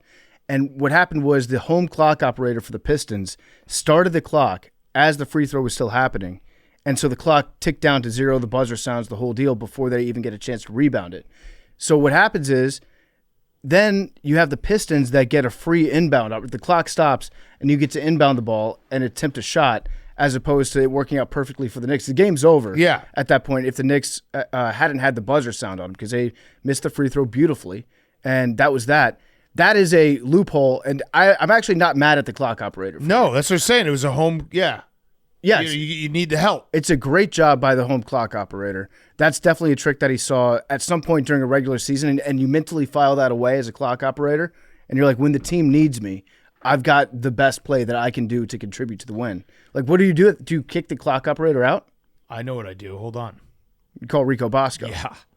I mean, he was watching the game. He's a Knicks fan. He's got to know he's a clock operator. We got to get his take on it. He's probably so pissed. Oh, yeah. He's got to be so pissed. There's no way he's still up, right? He tuned out the draft. Oh no, the Giants are picking right now. He might be live. Oh, this is bad if he doesn't pick up my phone though. Uh-oh. What was that email? Your call has been Find Rico Bosco replacement. Yeah, we'll email that if anyone wants a job. Okay. Thunder are getting killed. PFT 77-51 at half. That's crazy. It is crazy. I didn't expect that. I just wait. Just wait. Just wait. You think they're going to come back and You win heard that it here game? first. I think the Thunder are going to come back. I'm going to say Grizzlies. Now, this is one of my favorite things to bet in the playoffs is just if a team goes down, it's two rules, because I gave out the Rockets on Wednesday's show. I said take the Rockets. If a home team goes down 0-1, take them in game 2. If a road team goes down 0-2, they lose the first 2 games on the road, take them game 3 at home. The bounce back game. Yeah, this could be a true gentleman's sweep here. Yeah. Memphis had to do something at home. But I'll tell you what, huge for the aggregate score. Yeah. Massive. Because it was trending to be like the Thunder beat the Grizzlies by 100 plus. Now they might be able to even it out a little bit. So the Thunder in the first half have only made 1 3-pointer. They're that's not 1 good. 4 5 1 for 11 from 3 right now. So they will not come back and win this game if that continues. But I remain hopeful that they'll get it within 10. Yeah. God By the willing. way, and then the other game, the Clippers look really good. Maybe we'll update it because we're taping all out of order. We'll see some more of that game. Let's talk some hockey. Your Caps are up 2-0. 2-0, most dangerous lead in hockey. Most dangerously in hockey. You feel good? Yeah, we got a good Logan Thompson game last night. Okay, so you feel good. Yeah, so like I've been saying, the goaltending is a big question. Logan Thompson, the way they put it on the broadcast last night was Logan Thompson is their 1A goaltender. Oh. And I don't think they really followed it up with anything. But when you say that, you strongly imply that there's a 1B behind it. Right. Meaning that you don't really have a goaltender. But he played really well last night. He made some incredible saves in the third period, so that he was responsible for the win. Then obviously Connor McMichael, great game. Some of the guys, it wasn't as dominant as a performance as we saw in like the first 2 periods of the first game. Wins a win. Escape the barn 2-0. Keep it on schedule, and then up to Montreal, where Oldie will be joining me. Yeah. In Montreal, show me around. Ha. So shout out to all the Canadians up there. I guess you speak French in Montreal. So I took 4 years of French in elementary school. Elementary school. And I'm going. Elementary school. Yeah, in my elementary school, it had like 2 periods a day that you could go. Like I learned math in French, and I learned science in French. Whoa. And the fucked up thing is doing division in French. It's completely different from doing it in English. So then I got to middle school. And I was like, how the fuck do you do division now? Holy shit. Yeah, it screwed me up for a while. Damn. But yeah, I think I still remember some French stuff. Où est la bibliothèque? Un peu de bière? You're reading off your computer. No, I'm not. Un peu de... I just saw you. I'm not. You want to see what's on the computer? Like, Yes, it's bibliothèque right there. that's the Thunder Grizzlies score. This is bibliothèque. Live score. So, yeah, I'm pumped to check out Montreal and just basically pumped to spend time with Oldie. Yeah, it's going to be great. Caps look good. I still feel like it's our year. I am keeping a very close eye on the Maple Leafs, though. Ooh, yeah. So they are Team Destiny. By the way, Rico just texted me back. This is big for us because I see sometimes there's a complaint that our NHL recap is not long enough. We will have Biz on next week. We're not the experts in hockey. We do have hockey experts we'll have on, but this will all count towards the NHL recap for the timestamp. So we'll have Rico, and that will be part of it. Bosco. What's up? You called? Yeah, I called. What do you mean? You saw that I called? Yeah, fair. What's up? Well, I mean, what was that question? You saw that I Could have called? been a pocket dial. Could have been a pocket dial. Could have been, I don't know. Okay, all right. So we're taping PMT right now. What happened at the end of the Knicks-Pistons game in terms of a clock operator's point of view? Yeah, I'm being a little dunked on because I'm calling the guy the Pistons clock operator. They say it's a neutral clock operator for the playoffs, so people are getting mad about that. But either way, basically the guy operating the clock at the Pistons should be fired. It's horrific. I expect that error from a fucking mom volunteering at St. Anne's who had a couple of cocktails up at Lee's in between the 5 o'clock Very We're relatable. all familiar Very with St. Anne's, relatable. Lee's. the 8 o'clock game. I do not expect this from a pro. You got to be banned. You got to turn in your card, your credential. It's horrific. And I said spin zone. I know you guys love the spin zones on that show. Oh, shit. This sets a precedent that, if you got your hooks into Detroit or you want to see who's going to win, you just do the error and hope the team gets the rebound and then they take it out on the side with a chance to win. You know what I mean? Well, yeah. Yeah. That's what the play was. Yeah. So to walk us through what you thought should have happened. You got to fucking wait till someone touches the ball, man. It's a day one mistake. Yeah. So do you think it was intentional, Rico? I think that there's a possibility it could have been intentional. Yeah. Okay, and so you got some information saying that it's a neutral clock operator. So they fly these guys in? I guess. Yeah, I don't. I think it might be the alternate. I don't really know. I'm being honest. I don't know. That was I know nice. That college has table staffs per whatever. Like Seton Hall has guys who work there and whatever. In and outs of the NBA table staff, I have not cracked that yet. You haven't cracked it. Can haven't cracked you crack that for us? I'll try. Yeah, I do know the guy at the Garden. I email him every year. Hey, have a great season. I hoping if you need anything, I'm available. Like, put me in the rotation. And he just says, thanks. I'll keep you in mind. And for the last 10 years, he has not put me in his rotation. You're talking about the Madison Square Garden. You wanted to do the clock there. I would start doing the book. I would start being his spotter. I would start. Yeah. Do they have a book You still? you have a job, right? Yeah, Dan, I'm saying from 10 years ago, I used to fucking email the guy. But then you said you emailed them every year. I know. I was, Never give up on your A dreams. little exaggeration, like Billy Joel said about fucking when he wrote Piano Man, whatever. There's a little exaggeration. Okay, Yeah, like when he wrote Piano Man. Yeah, when he wrote about Piano Wait, Rico, I got a question for you. Do they still have a book? They still have a what? Is it still a book? I would figure that it would be just a computer system by now. No, you still do pen and paper in the book. Okay, Rico, last question. Say something about hockey because this is all going in the hockey recap, and we need to just be like, yeah, we actually were talking hockey that time. Yeah, I'll give a pitch to my show, Pick Central every No. I said say something about hockey. Okay, I will, Dan. We got Merles on every day now. Merles is the best. We love Merles. A goal scorer. We're chasing the plus sign But- because we don't know shit about hockey. but- So if you Say something about the NHL playoffs. I got Vegas to win the cup, and they look like shit last game. Big favorite. They're losing tonight, or as we speak, it's 2-1. Yeah, I'm in trouble with my future. 4-1. 4-1. Rico, update. It's 4-1. 4-1? Yeah, 4-1. Jesus Christ. Yeah. Okay, good puck recap. Yeah. All right, thanks, Rico. Okay, thank you. Rico, crack that case for us. Yeah, please do. I will. I'll try to crack that case. All right, It- okay. It might take a long time to crack that case because I did. Bye, Rico. You can hang up. Yeah. Hold on. No, you Speaking can hang of up. cracking, You can hang up. Dan. Hang up. Okay. Yeah, it's going to take a while to crack that. I just did a Google search, and in approximately 0.5 seconds, I found out, yes, it is a neutral clock operator that they fly out to playoff sites. So consider that nut cracked. That could have been a hockey take.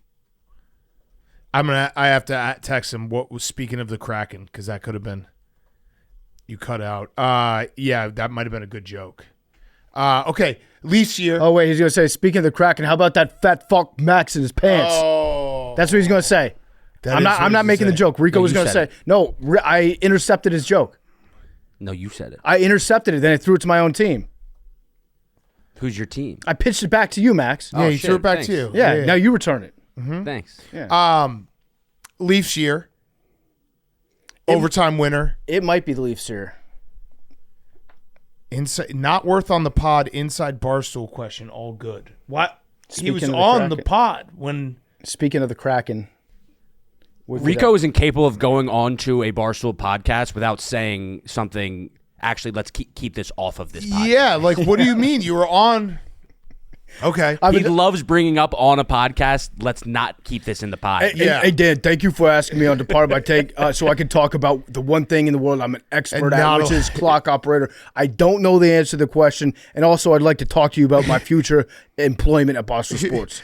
By the way, Lee's, the pizza place he said, very good. I actually have been there. Okay, can you get cocktails? I've never been a female coaching 8th grade at St. Anne's, though. Okay. So that's where the relatability fell off. Got it. Yeah. But yeah, it does feel like the Leafs here. Yeah. They look really, really good. Although it would be very, very funny if they get a 3-0 lead. That would be funny, PFT. Listen, I'm not wishing that for the Toronto Maple Leafs. But it would be funny. But even if you're a Leafs fan, you're thinking that, God damn, this would just be comedy. Yeah. If you're a fan of comedy, you will appreciate it. They've done it again. Yeah. Yeah. And Panthers, by the way, who are the defending Stanley Cup champion, up 2-0 on the Lightning. I'm worried about the Avs. That was bad. Another overtime loss, 2 in a row. That feels bad. That's a bad feeling, especially how late the games are. Again, you can For me personally, they're bad. If you're the Avs, you can just blame the system. Yeah. We shouldn't be playing these guys in the first round. Come on. Yeah, the system is fucked up. You're right, PFT. Yeah, fight the powers that be. It was the system that got me. You know what's great about the system, though?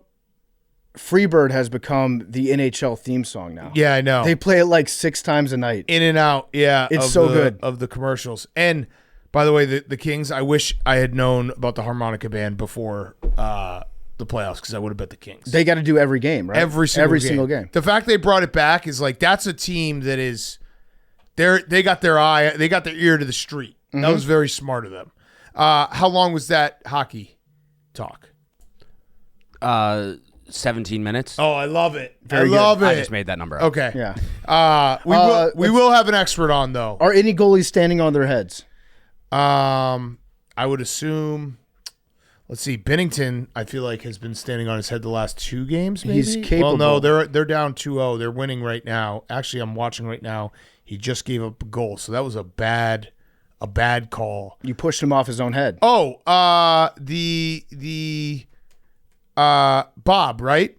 Bobrovsky? Yeah, he had a shutout tonight. Bobrovsky standing on his own head. That was pretty good. I thought that Logan Thompson stood on his head for about 2 periods last night. Yeah, so there you go. That's good. So that's a big time standing on the head. And I feel like the Devils haven't scored any goals. I mean, that might be wrong, but it feels like the Devils haven't scored any goals. They might have scored like 1 or 2 goals, maybe even more than that. But doesn't it feel like to you? Also, whoever the Stars goalie is, Ottinger, is that who the Stars goalie is? Yeah, he's been definitely standing on his head because he's won 2 overtime games. It's really hard to say after 1 round of the Stanley Cup playoffs who is looking like they could win the cup because you don't know with the matchups that they have. Right. Like it could all be It's a about war. the team that you're playing against. I was looking at the Stanley Cup bracket today, and I know it's the same as the NBA in terms of numbers of rounds, but for some reason it feels so much harder to get to a Stanley Cup final than it does to get to an NBA final. Completely agree. Yeah. Less time in between games. Yeah, they play every other night, which Real is sport. nice. That is very nice that they do that. It's easy anyone can win an NBA title. It's not even really a championship. Stanley Cup. Now that's a sport. Hank? Oh, that wasn't referring to Hank. Yeah, I mean, Celtics have 18 NBA titles. But he's coming at you right now about these playoffs. Oh yeah, I'm saying like easy to win. It's not. I don't know what I'm supposed to say there. I mean, you just cakewalk through the East. He's trying to poke you. It's not. The Cavs are good. Magic are tough. Mm-hmm. Knicks, Bing Bong. I'm dying to know what this Kraken joke is, and he won't say it. He keeps saying more of a bad joke, all good, in cab home, have a good show. In cab home, so he can't Cab talk. home, he can't talk. He can't talk in a cab. I'm going to say it right now, the Clippers are up 2-1. Calling it. Okay, You like that? putting a pin in it. Making an early call. It is. They're better than the Nuggets. It's just, I think they are. It's the second quarter. Yep, and they're up 18. Okay. And I'm going to say it right now. I mean, the Clippers, Hank, you said it the other day. Clippers might be a problem. Barstool Sports Clippers are good. is projecting Clippers are really good. that They just the gotta LA stay healthy. Clippers have won this game. Yeah, we're calling it. It's not too early to call. We're calling this fight. The Clippers are up 2-1, and the Clippers are good, and we'll see. I mean, James Harden's playing well tonight. Did you see what they did in LA to try to distract Jokic? No. This was great. Pull this up on the TV, Max. This, by the way, still counts as NHL talk. It it is. This is technically NHL. It's like actually horse racing talk. Yeah. So at Intuit Dome, they have horse hats that they put in the front row tonight to distract Jokic. Look at these hats. Let me see it. Oh, I love it. They're like full on horses. I love it. Look at that. So they're trying to distract him with it. I think, however, it could be a bad move.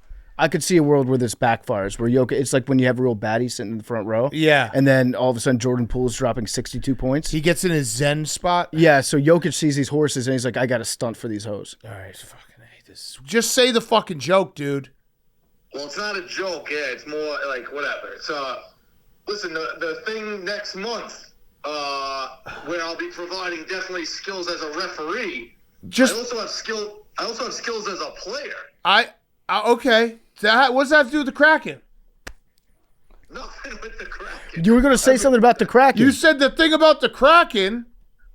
Oh no! I was gonna say Kraken into like the lineup. You know what I mean? Like. Oh, all right. Okay, bye. Zebra. All right. All right. That was bad. That would have been such an all-time moment if he said, I was going to say Kraken like Max's belt. Yeah, that would have been way better. But good thing we got you ready for that, Max, just in case you did say it. Thanks, guys. I Yeah, appreciate you it. were ready. Failing to prepare I'm is just happy preparing we to found fail. out that he's got skills in that thing that we're doing. Yeah, that thing we're doing. We got to keep it under wraps. Okay. He treats the most inconsequential stuff like they're the nuclear codes. Correct. You got to just be worried that the FBI is listening at all times. Okay, should we get to our interview with Justin Thomas? Let's do it. All right. Before we get to JT's, brought to you by our good friends over at Truly Hard Seltzer and their new Truly Unruly Lemonade. The stuff is delicious. It tastes so good. It is also 8% ABV, 8% alcohol. You know it's strong. You know it tastes great. They've got the Wild Pink Lemonade. The Bumpin' Blue Raz is my favorite, also OG Lemonade. And they've got the Wild Pink and Punched Up Pineapple too. Great flavors. It's lemonade let loose. Lemonade, what a perfect drink for the summertime. 100% delicious and 8% alcohol. It's the official hard seltzer, part of my take. All the boys are drinking Truly this summer. Level up your lemonade with Truly Unruly. Find it at a store near you or visit www.trulyhardseltzer.com. Justin Thomas is also brought to you by our great friends over at Chevy. For over a century, Chevy has been building trucks that don't flinch and they never quit. Whether you're hauling lumber on the job or trying to get the smoker, the cooler, the cornhole boards, and the whole crew to the tailgate on time, Chevy gets you there. When Chevy says most dependable truck, they're not just speculating. Chevy trucks have earned more dependability awards for trucks than any other brand, according to J.D. Power 2025. Sounds like they've got the stats to prove it. Draft yours at Chevy.com. In every Chevy truck, dependability comes standard. For more on Chevy trucks, visit Chevy.com and visit JDPower.com/awards, and you can get more award details. Chevy, the official truck of Part of My Take. And now here's Justin Thomas. Okay, we now welcome on a very special guest, recurring guest, fresh off his big victory at the RBC Heritage. It's Justin Thomas. JT, congrats, first of all. We got to start with the question we always ask when we have a golfer on after they've won. Has it hit the account yet? Yes. Oh, was it this morning? At some point today. Yeah. Yeah. How was that refresh when you looked it up? Probably pretty good. To be honest, I didn't see it firsthand, but I do know it's there. Someone told you. Exactly. Yeah, that they saw it. Yeah. Okay. That's a great feeling. Yeah. Do you still have the plaid jacket? Do you take that with you? You can. It wasn't my size, so they're sending me my size. Yeah. Okay. Yeah. It's a pretty cool jacket, I would say. Yeah. It is. Yeah. Yeah. My cousin is adamant that he's wearing it to his sister's wedding this fall, so we'll see how that goes. Yeah, you got to let him. So, all right, so incredible win for you. It had been 3 years. Really happy you're back in, up at the top of your game. What has these 3 years been like? Because you went through some ups and downs. Golf is a brutal sport. Was there ever a moment where you're like, I might not find it again, even though I know I can do this? I mean, a little bit. It's been a while. I can't believe it was 3 years. I mean, I feel like the first year felt like it was forever, and that it took forever. And then last year felt like I played better and gave myself some chances. It just didn't get it done. And then it was kind of joking with the media when I got done that it luckily on my end had been so long. Like I was past the point of being asked every week, like, it's been this long since you've won. Like, when's it going to happen? I was like, you guys basically you had to move on. You had other stuff that you need to talk about. So that was way in the past that I didn't have to worry about it anymore, which was nice, but, or be reminded of it, I should say. But there's definitely some times mentally where I just was trying to remind myself that it is really hard to win. And there's a reason there's only one of them every single week. And to try to somehow stay patient, then that my time would come. But that's always easier said than done. Yeah. It was funny because I saw something, I think it was on NBC, and some of the analysts were talking about your career. And because you won this weekend, they said, I could make an argument that he is the best American player of his generation, which is really crazy that they said that like right after you won, as if that's the reason why. And it's not anything else. Have you thought about like what that win, like now you're officially in the conversation because of this one win?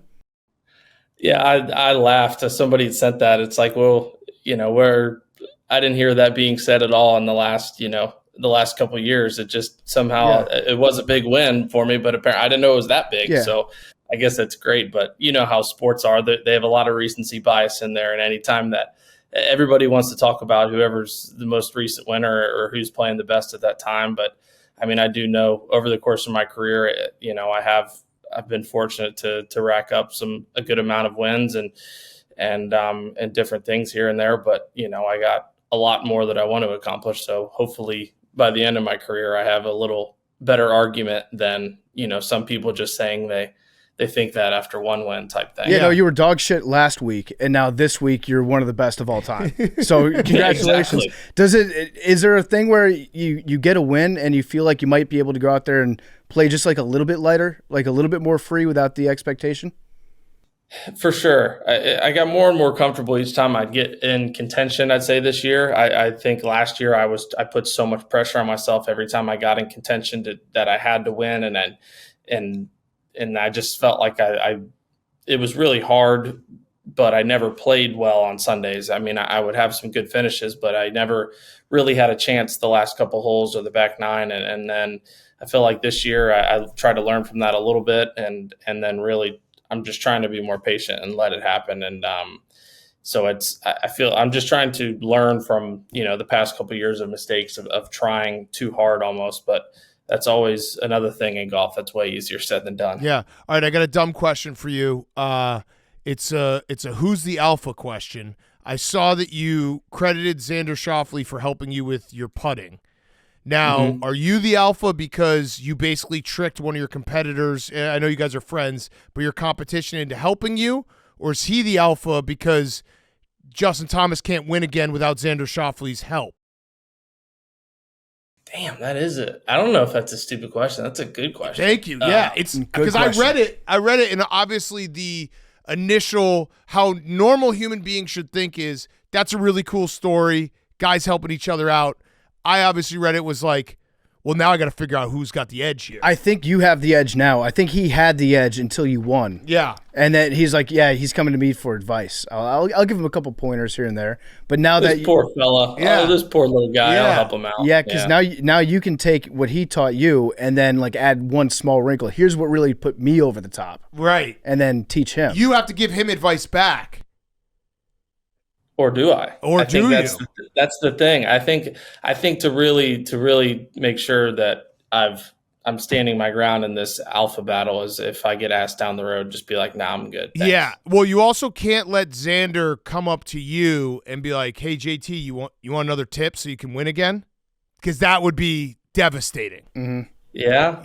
That's, you know what? Honestly, I don't give a shit. I'll take a tip from whoever wants to. As long as I keep winning tournaments, I don't care how I get them. Yeah, you can leave these debates up to us because we have endless amounts of time to do the dumbest circular debates that make no sense. So we'll handle this. How does it feel? Like, obviously this win is big, but it's also a Ryder Cup year. I know you want to be back on the team. It had to have been a little uncomfortable 2 years ago where you were just like, your name was hotly debated. Not you weren't out there saying like, oh, I need to be on the team, but it was you were part of the debate of who makes the last spot. Is that part of like a motivation this year, being like, hey, I want to get it so I'm not in this debate anymore. I'm just on the team. For sure. The last having to rely on a pick for Rome and then hoping to get a pick at the President's Cup last year and not, it sucks. Like, it's the worst feeling ever. And I mean, it's kind of hard to like be looking for sympathy or for people to feel bad for you. Cause I mean, it's my own fault. I mean, if I would have played better or put myself in a position where I qualified, I wouldn't have had to deal with it. I was fortunate that I haven't had to in past. And I like being an automatic qualifier and being a part of those conversations of who the picks are a lot more. So I definitely want to make sure that I'm not relying on a pick because it's not a fun place to be in, and it's you know, you're damned if you do, damned if you don't. But as long as I can get in that top six, I don't have to worry about it. Yeah. In the Ryder Cup, when we're playing on the road, what are the things that the opposing crowd can do that makes life very difficult for a Ryder Cup golfer? It's so bizarre. It's just uncomfortable. I think it's hard to explain, but it's just you don't have the difference of other sports where it's, it's not like they're loud while you're hitting or anything. Yeah. It's still golf. And I think that's what's such a unique and different part of it compared to other sports, but it's just the roars for them versus the roars for the US, or, the shit that's maybe being said to you between shots or walking from greens to tees, whatever it is. I just think there's just little things there that if you aren't ready for it mentally, or if you maybe aren't sure how to cope with it, it can be really, really tough. And it's just not something that we ever deal with. So it's not a good rep for our soft golf image that we have. That's for sure. Yeah. I mean, Long Island's going to be ready. We know that. But if there's going to be I'm trying to find the small differences, the details that the fans can be on that might give a boost. Like what's it like if you're playing in Europe and you hit a shot, it's a terrible shot, it goes in the water, and then to hear the crowd erupt and cheer after you hit it, because on the tour you never get that. That never happens. If you hit a bad shot, everyone's like, oh no, oh dear. But out there they're like, fuck yeah, this guy just screwed up. That's awesome. Yeah, it is. It really is little stuff like that. But it's the difference of roars for us versus them. Like it's wild and it's hard to explain, but it's, when depending on the golf course, how the routing is, if you're 3 or 4 holes away from, the first match out near the last match, when you hear a roar, if it was for you or for them, depending on where you are. And it's just when the crowd gets really loud behind your team, I think that's probably more of what it is. It's just the support for the home team versus the disadvantage for the away, like the taunting or whatnot of the away team. Cause like you said, it's Long Island. It's going to be chippy. And we all know that. I'm just glad they're on our team. Yeah. Stu Finer's going to be there for Scotty. Yeah. That's going to amp him up. It's just going to be a bunch of Stu Finers out there. Yeah. It's just Long Island people just going nuts.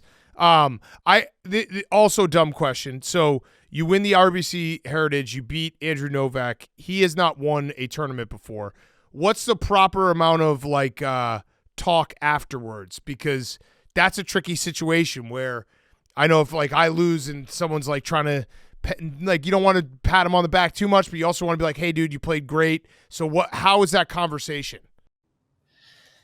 Yeah, first off, it was kind of like a blackout moment. Like I'm a little unconscious of kind of the celebrating and what's going on. And then it's just like, oh God, I have to take my hat off, shake this guy's hand now. But it was I just said, great playing this week. And, we'll see in a couple weeks. That's pretty much all it is. Mm-hmm. There's not a whole lot. There is a funny story. A handful of years ago, Jordan Spieth was in a playoff with Tom Gillis, who doesn't play professionally anymore, and Jordan beat Tom in a playoff. And for the whole year, Jason Duffner was grilling Jordan. He's like, man, you just ruined Tom Gillis's career. He would have had a 2-year exemption. He would have been in Maui, Kapalua. He would have taken his family there. They would have been swimming with the Dolphins at the tournament champions, but you had to beat him in a playoff and ruin his life. Oh, man. Absolutely. Oh, and it's probably, he's not playing anymore. Yeah. You gotta change his name and go into comedy. Yeah. Hopefully, that's right. Hopefully Andrew Novak wins one, so you're not, it's not like, hey, Justin Thomas, he was that close, and then Justin Thomas ended it for him. You got to be the biggest Novak fan in the world now. Yeah. I got faith that Gilly was a little closer to the end of his career, and Andrew's playing well. So I haven't thought of that after saying the story, and I definitely hope that it pans out now. Yeah. Do you if you're in the lead going into Sunday, do you talk with your opponent? Because I know Bryson was a little miffed. He's miffed at Rory for not chopping it up out there on the course. I feel like a lot of guys just do their own thing, but what do you do? They do, especially when it's twosomes. I think when it's threesomes, it's way slower and you're just something. It's different. Like you have way more time that you're waiting and you just kind of happen to talk more. But when it's twosomes, there's times where you just are kind of someone hits it this way, someone hits it this way, and you're going your separate way, just you and your caddy the whole time. And also, I'm not really out there to have a big conversation. You'll catch up here and there, but I'd say that's pretty normal amongst everybody that we're just out there trying to take care of business. Yeah. Do you want to comment at all about Alabama football? No, I'm good. Okay, that's interesting because I feel like if we had you on at any point in the last 9 years, you would have been like, "Fuck yeah, I do." How's it going? Actually, my Badgers have to go to Tuscaloosa. That's going to suck for me. I went to the game. Yeah. I went to the game in September this year at Camp Randall, and I think the Badgers were up 3-0. And I was like, this doesn't mean anything. And I had an Alabama fan sitting next to me. They're like, yeah, we're not worried. And then you guys won 42-3 or something. So you get that win, but other than that, it was an interesting year. We got a lot of spoiled Alabama fans.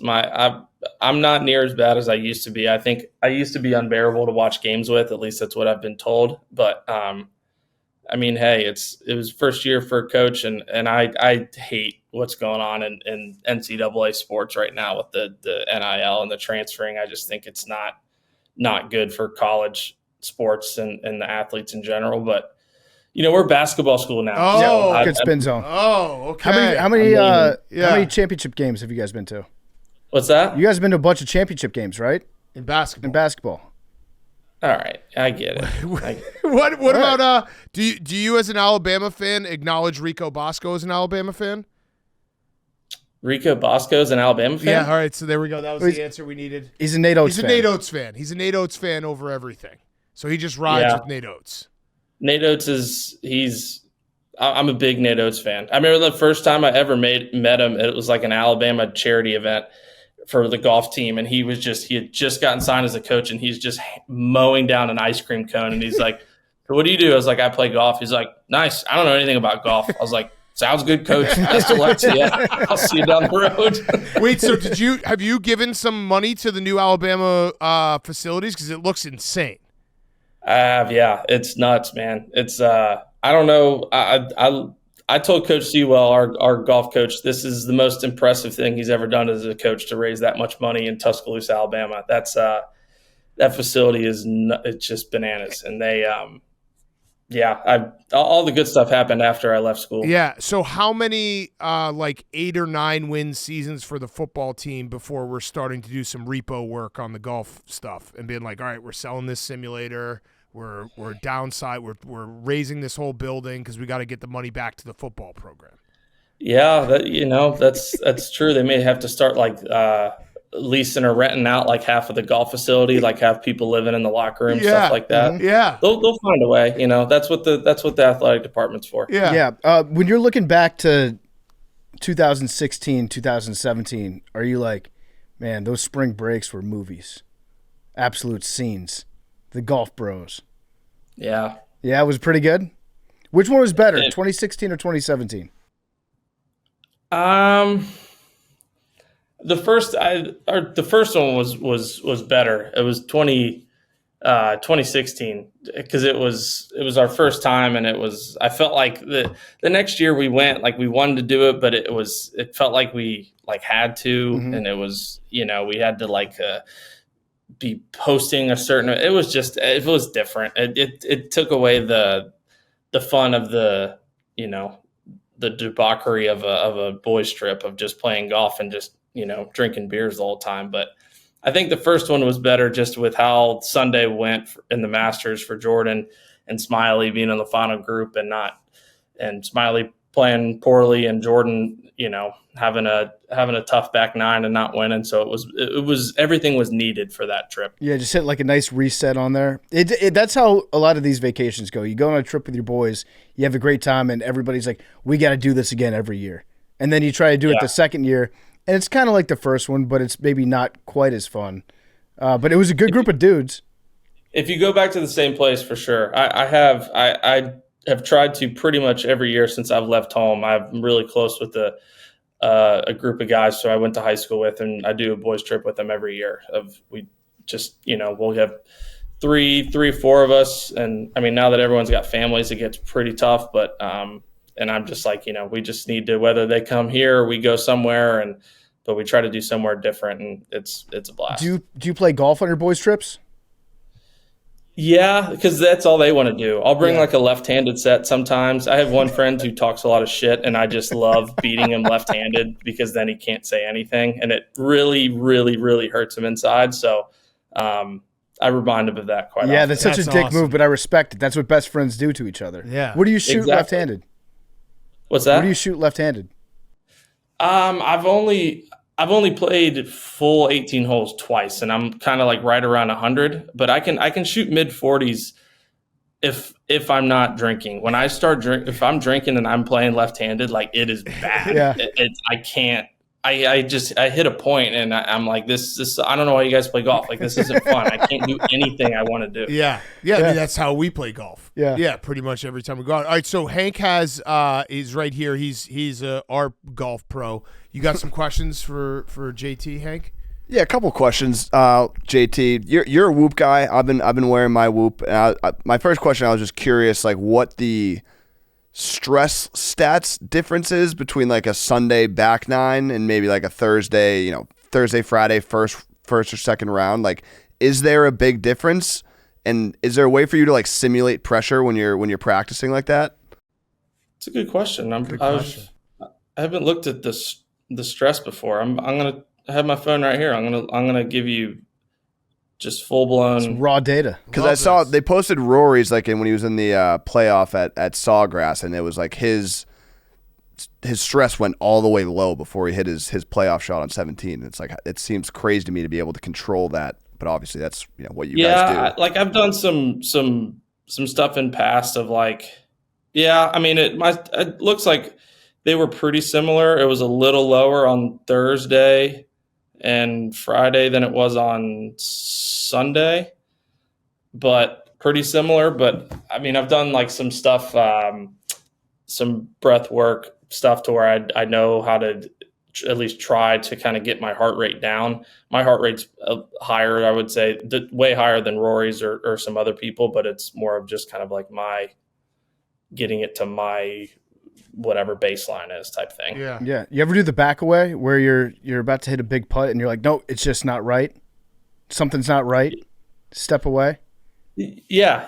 I've backed. I mean, I've backed off a bunch. It's just I think for me, I'm very visual and I like kind of artistic in the sense of like what I'm seeing. If I'm putting, like I want to be able to kind of see the line or see the trace. And if I'm over a shot, same type of thing. And if I don't have like a clear vision or somewhat of an idea what I'm doing, it's not good. But I've hit many a shots when I haven't backed off when I should have. But yeah, when I don't have that, that's generally when I'm backing off to try to get some kind of idea. Yeah. Hank, you got anything else?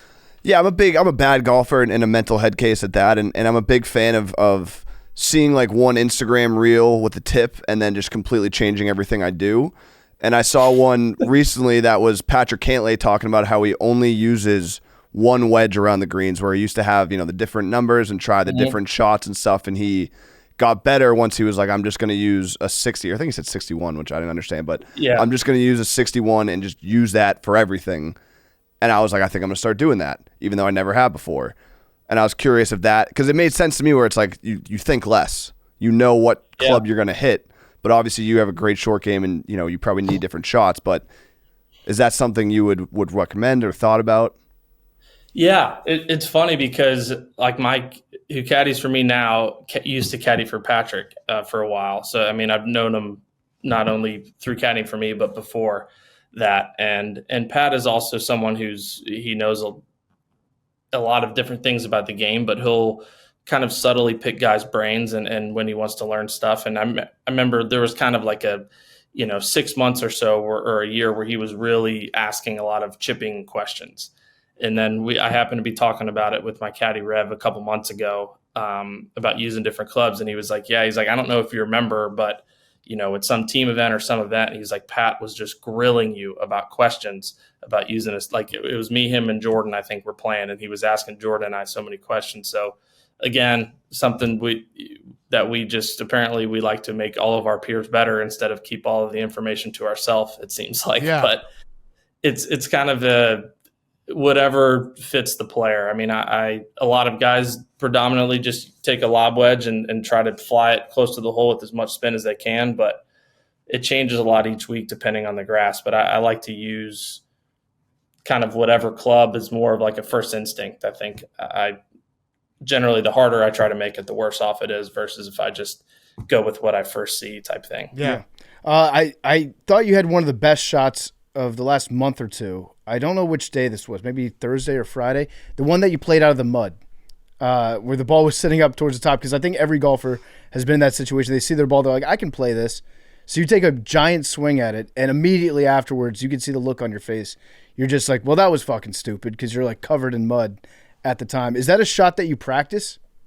It's actually really funny you say that, because it was something where, I mean, normally it's not.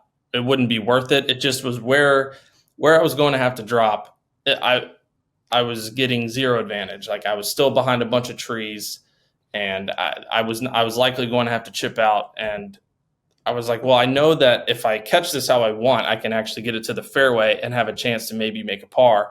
And in the worst case, it'll just dribble out, which is going to be a little bit better, but pretty similar to where if I just drop. So I feel like it's worth the risk. And as I'm kind of going through it, I said to Joe, who was filling in for Rev, I was like, hey, you just kind of like hit like a bunker shot, right? And he's like, yeah. And I hit that, and obviously he got shit all over me, and the hole goes on, and I'm walking up there. I was like, by the way, I've never hit one out of the water before, so I did not know. He was like, I thought that was kind of weird why you asked me that. I'm like, well, I felt like if I told you beforehand that I hadn't hit one out of the water, you weren't going to let me hit it out of the water, so I waited till afterwards to tell you. That was smart. I mean, the ball was taunting you, though. It was in the perfect position for you to at least give it a shot. I know, and I think I just was so worried about trying to lift it up in the air and kind of almost like topping it or hitting it into the water, like down into it, that I was like, I just have to stay down and I have to hit down on this thing like I'm taking a big divot. Yeah. And I overdid it so much that I went completely under it. Yeah. Mm-hmm. And it was just, water and dirt everywhere. It was very relatable. So your current caddy, Joe, who is Max's caddy, he's doing caddying while your real caddy is injured. Is he coming back soon? Yeah. I actually saw him today. He's doing a lot better. He probably could have caddied last week, but it wouldn't have been smart. But I have a tournament, in 2 weeks, and Rev will be back. He's had some disc issues in his back, so Joe was fortunate. I was fortunate he was able to come fill in, and we had a nice little week last week. Yeah, I mean we're very loyal to Max. He said it was good with him and Joe, so we weren't mad at you or Joe. But we there was a moment where we had our guns out. We're like, do we need to? Hey, I reached out to Max first. I wanted to do the right thing, Respect. Yeah, bro code. I like that. Yeah, well, although I don't know what I would have done if he said it's not okay. You at least have to ask. I think in full transparency, I think me and Big Cat said we wish the best for you, but we didn't want you to win the Masters with the Joe. first week after Joe left. That would have seemed mean for Max, but now there's some time there. Yeah. He waited. Yeah. That's fair. I'm fine with that. I'm fine with how it all panned out. Yeah. Do you think that your regular caddy, like deep down inside, saw you win and he was like, "Fuck"? Oh, for sure. Right? Like, I mean, yeah. I tried to tell him as many times as I possibly could, but well, I assume he is rooting for me and watching. There's got to be a small part of him that's like, oh shit. Yeah. Now what's gonna happen? And I thought about kind of stringing him along and just messing with him, but I'm like, this poor guy's hurt. I can't do that to him. That's not fair. Right. Yeah. And almost the more you say to him, it's good that you guys acknowledge it, that you joked around about it. But if you're like, no, listen, this guy means nothing to me. It's just a fling. He's still at home like, no, he's carrying the bags a bit higher than I do. Did you tip him out? Did you tip out Rev? What's that? Tipping for win? Yeah. Did you tip him for even though he wasn't on the bag? I have not. No, I paid Joe. Yeah, but maybe you got to tip out Rev, being like, "Hey, I wouldn't have been in this spot just so that he doesn't get." It's. I mean, you got caddies you got to deal with here. This is a very tricky situation for you. Yeah, just a little something. True. Yeah, man, it's just wet the beak. A couple $100,000. Come on. You're good for that. This wasn't an issue probably until you guys brought it up. So I appreciate I know. Big Cat was saying it. I was like, you dick. Here's what we could do. We can delete this part, and you can tip us out.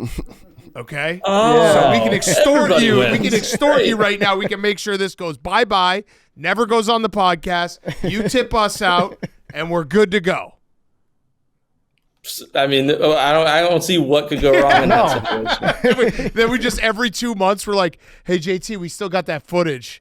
We're gonna need to pay some more. we just have you on the hook. We didn't get that last one. Maybe you run it back. That'd be incredible if like your career takes like a weird turn. Everyone's like, what happened to JT? It's like, well, he went on Part of My Take and they tried to extort him for tipping. It's been weighing on his mind. This is our Spieth moment for you. Yeah. Yeah. When you were a caddy for Jordan, would he tip you out? For what do you mean? Did you caddy for Michael Jordan? Oh yeah. Sorry, I was thinking Spieth. I was like, I don't think I caddied for him. Yeah. He did when I back in the day for sure. Yeah, good tipper. He helped pay for my first car, so that was huge. That's pretty good. That's the Nick Saban way. That's exactly right. Yeah. I didn't even have to get gifted one when I went to college. I already had it. Yeah. All right, I got one last question for you, JT. Rowback question, rhoback.com, promo code TAKE, 20% off your first purchase, Q-zips, polos, hoodies, joggers, shorts, great golf stuff, rowback.com, promo code TAKE. You have 9 professional course records at different courses. Which one is your favorite? That's pretty sick, by the way, just saying it out loud. 9 different courses, you have the course record. Do you have a specific one that is your favorite? And can you name all 9? I mean, after seeing it, or after I really didn't know until it kind of started going out last week. Last week? TPC Sawgrass, TPC Stadium course in Palm Springs, Kuala Lumpur, Kapalua, Wingfoot, Erin Hills, Medina, and Waialae. Yep, you got it. So which one's your favorite? I mean, the 63 in the U.S. Open was pretty cool. Okay, wrong answer. That's a good one. The next one. Wrong answer? Well, the 59 is really fucking cool. Yeah, it is. Yeah. Well, fortunately for me, I had 9 pretty cool ones, so I could choose, some different ones. It's a good list. Yeah. How many holes in one do you have? 25. That's crazy. Seriously? Yeah. Is that normal for a professional golfer to have 25? Probably not. I'm not sure. I feel like Fish? you either hear like it's like 30 or like there's somewhere it's like I have 2. Yeah, right. Yeah, I'd say that's a good way to describe Do you even it. get excited when you hit a hole in one? Like 25. Fuck yeah. 25. Oh, yeah. That'd be old hat for me. I'd be like, oh, I guess I got another hole in one again. I got to buy everybody drinks. Yeah. Let me have one of those. 25. That's an insane number. How many while playing, like professionally?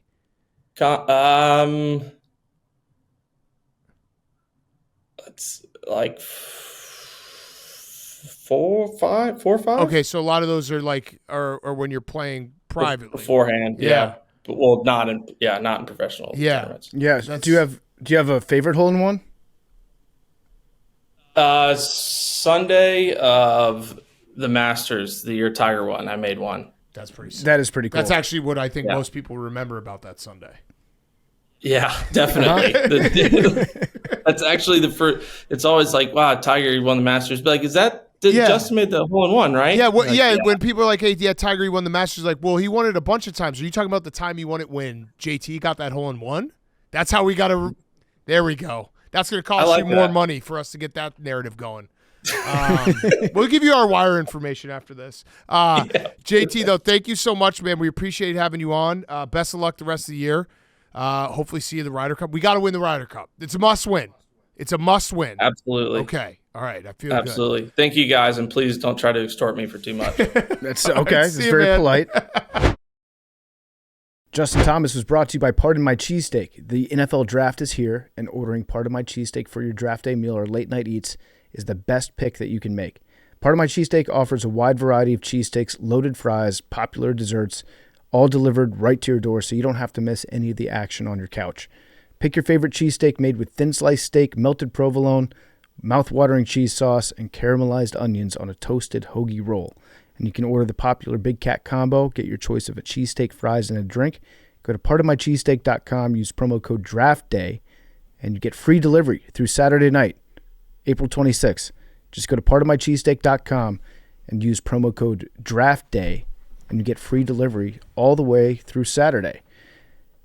Justin Thomas was brought to you by our awesome new friends at Fast Growing Trees. New sponsor alert. New sponsor alert. Did you know that Fast Growing Trees is the biggest online nursery in the United States? They've got thousands of different plants, over 2 million happy customers. I don't know if I ever told you guys this. I used to sell trees back in the day. Not just not just Christmas trees. What about dogs?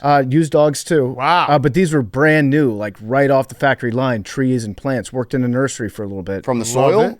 I would grow them in the soil sometimes. But this tree that Hank's got in front of him right here, that's beautiful. You know where he got it from? Fast Growing Trees. They shipped it to us. We took it out of the box, and it looks beautiful here in the studio. I got a bunch from my place too. They're great. Yeah? Yeah. That's awesome. Are you going to put any outside for the spiders to live in? No.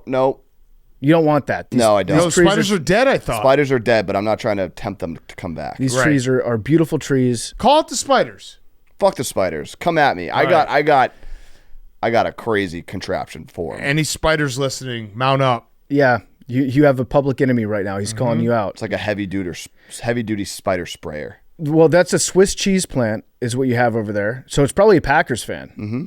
Now that I think about it. But it's a beautiful, beautiful plant, and Fast Growing Trees makes it easy to get your dream yard. Order online, get your plants delivered directly to your door in just a few days without ever leaving home. I am redecorating some of my rooftop. I think I'm going to have to get some Fast Growing Trees up there. Yep. Hell yes. Really I want it to look like a rainforest cafe on my roof. Yes. So I'm going to be in touch with Fast Growing Trees about that. Whatever plants you want, they've got them. They've got all the plants that your yard needs. They've got fruit trees, privacy if you're in Great Britain, flowering trees, shrubs, so much more. I love this new plant. We got to give it a name. Maybe Blake? This spring, they've got the best deals for your yard, up to half off on select plants and other deals. And listeners to our show get 15% off their first purchase when using code PMT at checkout. That's an additional 15% off. FastGrowingTrees.com. Use the code PMT at checkout so they know that we sent you. FastGrowingTrees.com/PMT. Now is the perfect time to plan. Offer valid for limited time. Terms and conditions may apply. What about, no, I was going to say J.O. Tree. That doesn't really work. That would work. It could work. Yeah. We'll workshop it. We'll workshop it. Okay. Hank, from behind the tree. That's a fast-growing tree right there. Fyre Fest. Yeah, all-time Fyre Fest this week. All time. Good. I love this. This is when we roll up the sleeves. Let's get it going. I've been rattled all week. It's just I'm a bad person. Yep. Bad son. Wait. My dad. Greatest no. dad in the world. Mm-hmm. Big listener of the show. Big supporter. Supported everything over the years. Was driving into work Sunday. Oh no, you missed his birthday. And I saw Billy String's set list from the night before. I was like, I'll go listen to it. There's an app where you can listen to the shows from the night before. I open it up. I see the date of the show, April 19th. And it hit me that I realized I forgot his birthday. When's his birthday? April 19th. So I saw it April 20th. Like I was going to pull it up the show, and it was like Billy Strings, April 19th. And I was like, yesterday was April 19th. God. And you didn't even root for Duke this year either? Yeah. Bad son. So you sent him a text. I called. You called, and what was his reaction? He's laughed. It honestly isn't. It's happened before too, which is bad, but it was tough. He was giving me shit for it. Now, rightfully so, but I felt really bad. I felt really bad. Not to make excuses, Hank. Not to make excuses, but I think that in this situation, you should maybe not think about like, hey, what did I do wrong, and maybe blame the other people in your life because you have siblings. Yep. How do they not give you a heads up? You need the heads. Like I've been close to missing it before, but I've always gotten the heads up. I know. That's where I kind of did that double check. I was like, did I miss? Because we have a family group text and stuff. I was like, did other people say anything in that? No. Oh, that's actually even dirtier. So they were doing the side text. Yeah, I honestly haven't even reached out to find out. Because my family group text would just be like everyone else, and then I'll be like the sixth birthday, happy birthday. Still no excuse, but yeah, there wasn't any assistance there. Oh no! So what are you gonna do to make it up to him? He loves Roback. I got a fantastic. Well, no spoilers, but might have a fantastic Roback care package. But it doesn't. You can't really. It's tough to make up. I just gotta be better. Did you buy the Roback, or are you just getting? You just looked at it. You have it in the checkout. You're just getting free Roback sent to him. Well, I hit Roback. Great partners. Dads do love Roback. They do. My dad loves Roback. I'm wearing it right now. Loves Roback, and I hit them up. I was like, "Is there a code I should use other than promo code TAKE?" And they're like, "We'll help you out. Let us know what you want." So that was a good move on your part. Hey, I'm at the checkout. I'm wondering if I should use the promo code or if there's a special promo code. Mm-hmm. I mean, we love Roback. They're great partners. Mm-hmm. And my dad, it's like maybe my niece and nephew, and then Roback. Yeah. Well, that's the good news. Is like right now he's fully into grandfather life, probably, right? Yeah. Oh, like he loves being a Yeah. grandfather. Yeah. The son that he has without a child, he's like, yeah, of course he didn't wish me happy birthday. Yeah, it's tough. Do you think you're in his will? Yeah, I think so. I'm just asking because like that's definitely something like if I get older in life, like I will definitely be one of those people who will be like little tally sheet of which that kids could be the case. like Yeah, cut it out. I don't know if it's an even split, and it could be going down by the day. Yeah, You're in his won't now. Brutal. Yeah, really bad. Really bad. It's one of those things where it's just you every day. You're just like when you can't like make it up. Yeah, you have to wait 365 And days. it's just like fuck. You got set yourself a calendar right now. Yeah, I did. Because it will be on a Sunday. Man, I think you have to take on the responsibility next year too of like letting all your siblings know, hey, just a reminder, tomorrow's Dad's birthday. Yeah. I got an idea to make it up to him. What? Maybe Masters next year. That's right not a around his golf guy. birthday. Oh.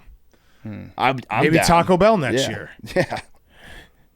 Yeah. Mm-hmm. You're in the doghouse. Yeah. Yeah, that is the worst, missing a birthday, because you're just like, well, I got nothing here. Yeah, the only explanation is like, sorry, wasn't really thinking about you.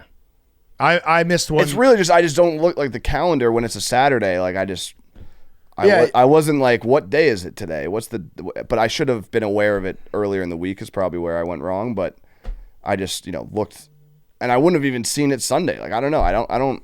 Because it's not even like. Because I missed a birthday last week, but it was a cousin. Like, that's not mandatory. No. Like, I feel like cousins are like, you either get it or you don't. If you but see who it on cares? Facebook. Yeah, right. It's like, all right, we're good. But it's immediate family is you got to get the birthday. You got to get it right. Yeah. I did do that one year. I think on my mom's birthday, I called and my mom picked up, and I was like, "Hey, is Dad there?" And I was like, and then he picked it, and then he got on the phone. He's like, "It's your mom's birthday." I was like, "Yeah, no, I was joking. Can you put Mom back on?" So it happens. Yeah. Man, Sorry, Hank. It's all right. brutal. My Fyre Fest of the week is I played in my first softball game last night. Nice. Oh, And good. we lost, unfortunately. Ah, shit. Decent showing from the guys. We got one bad inning, and that'll take it out of you. Yeah. What position? I played right field, and it kind of sucked because there's no lights out at Yeah. night. No, So it's very hard to see on that field. you don't really see anything. Didn't make an error, though, so I'm pumped about that. But then the last inning of the game, I was batting leadoff in that inning. Get a little base knock to first base, no big deal. And then I tried to leg it out from first base to third on a single from the next guy up. You got thrown out at third? No, I'm too fast for that. Yeah. But as I'm running to third base, I pull a hamstring on like my second to last step. It was a muddy field. It was too. a bad It was field. a bad field, and like the feeling. Have you ever pulled a hamstring Yes, before? yes. You immediately know exactly what it is. Yeah. And so, but since I was only like 2 steps away from third base at the time, I get to third. I'm like, well, I just pulled my hamstring, but I guess I have to stay on base and try to run home. The very next ball that was hit was like a short fly ball to like the like deep shortstop. Yeah, so you couldn't run. And right away. I tried to tag, and I took 1 step, and I was just like, nope, it's not happening. So this stark reminder, I'm 40. Yeah. So are you out for a while? I don't know. We'll see. I iced it down last night, That's brutal. but yeah, it's brutal. First game back. that field was a dangerous field last It night. was injury concerns. Maybe you guys were right not having me on the team. It's like this guy is he could, if he put it all together and stayed healthy, he'd be a force. But Best that never was. best that never was. But we'll see. A lot of getting treatment on myself. But the squad was awesome last night. You're hockey tough. You'll be good. I'll be fine. Lower body injury. Yeah. Oh, I'm so short. My entire body is lower body injury. But my squad is fun. Like the guys. Kadick had an all-time performance last He night. told me about this, yeah. So he was a little bit late getting to the game because he was at the Cubs game last And night. for listeners, this is Kadick. Mike Kadick was he played center at Indiana. Yeah, Like, center for Indiana. He's a big boy. Big boy, and he took a pic like maybe an hour before their game because we played 2 hours before you, so we weren't on the same. We left before you got there, but I got back in my car an hour before the game. Kadick posted a picture from Wrigley with 2 beers in his hands and a hot dog. Yeah, And I was he- like, that's interesting. Well, that's a solid. Listen, if you're his age and you just graduate from college, True. That's what you live for. Is Yeah. those nights when you go to a baseball game, get a little drunk, then go to a softball game. So he tries to make it all the way over from Wrigley before the game. Halfway there, he realizes I have to shit, and he runs into a hotel on the way to take a shit. Realizes that he shit his pants a little bit. Okay. So he had shit pants, and he also tore like Ezekiel Elliott style, tore the bottom off his shirt, let the belly hang out a little bit, and just decks the first runner of the game who's trying to score. Just like runs into him and knocks him the fuck out. So that was fun, getting to play with those guys.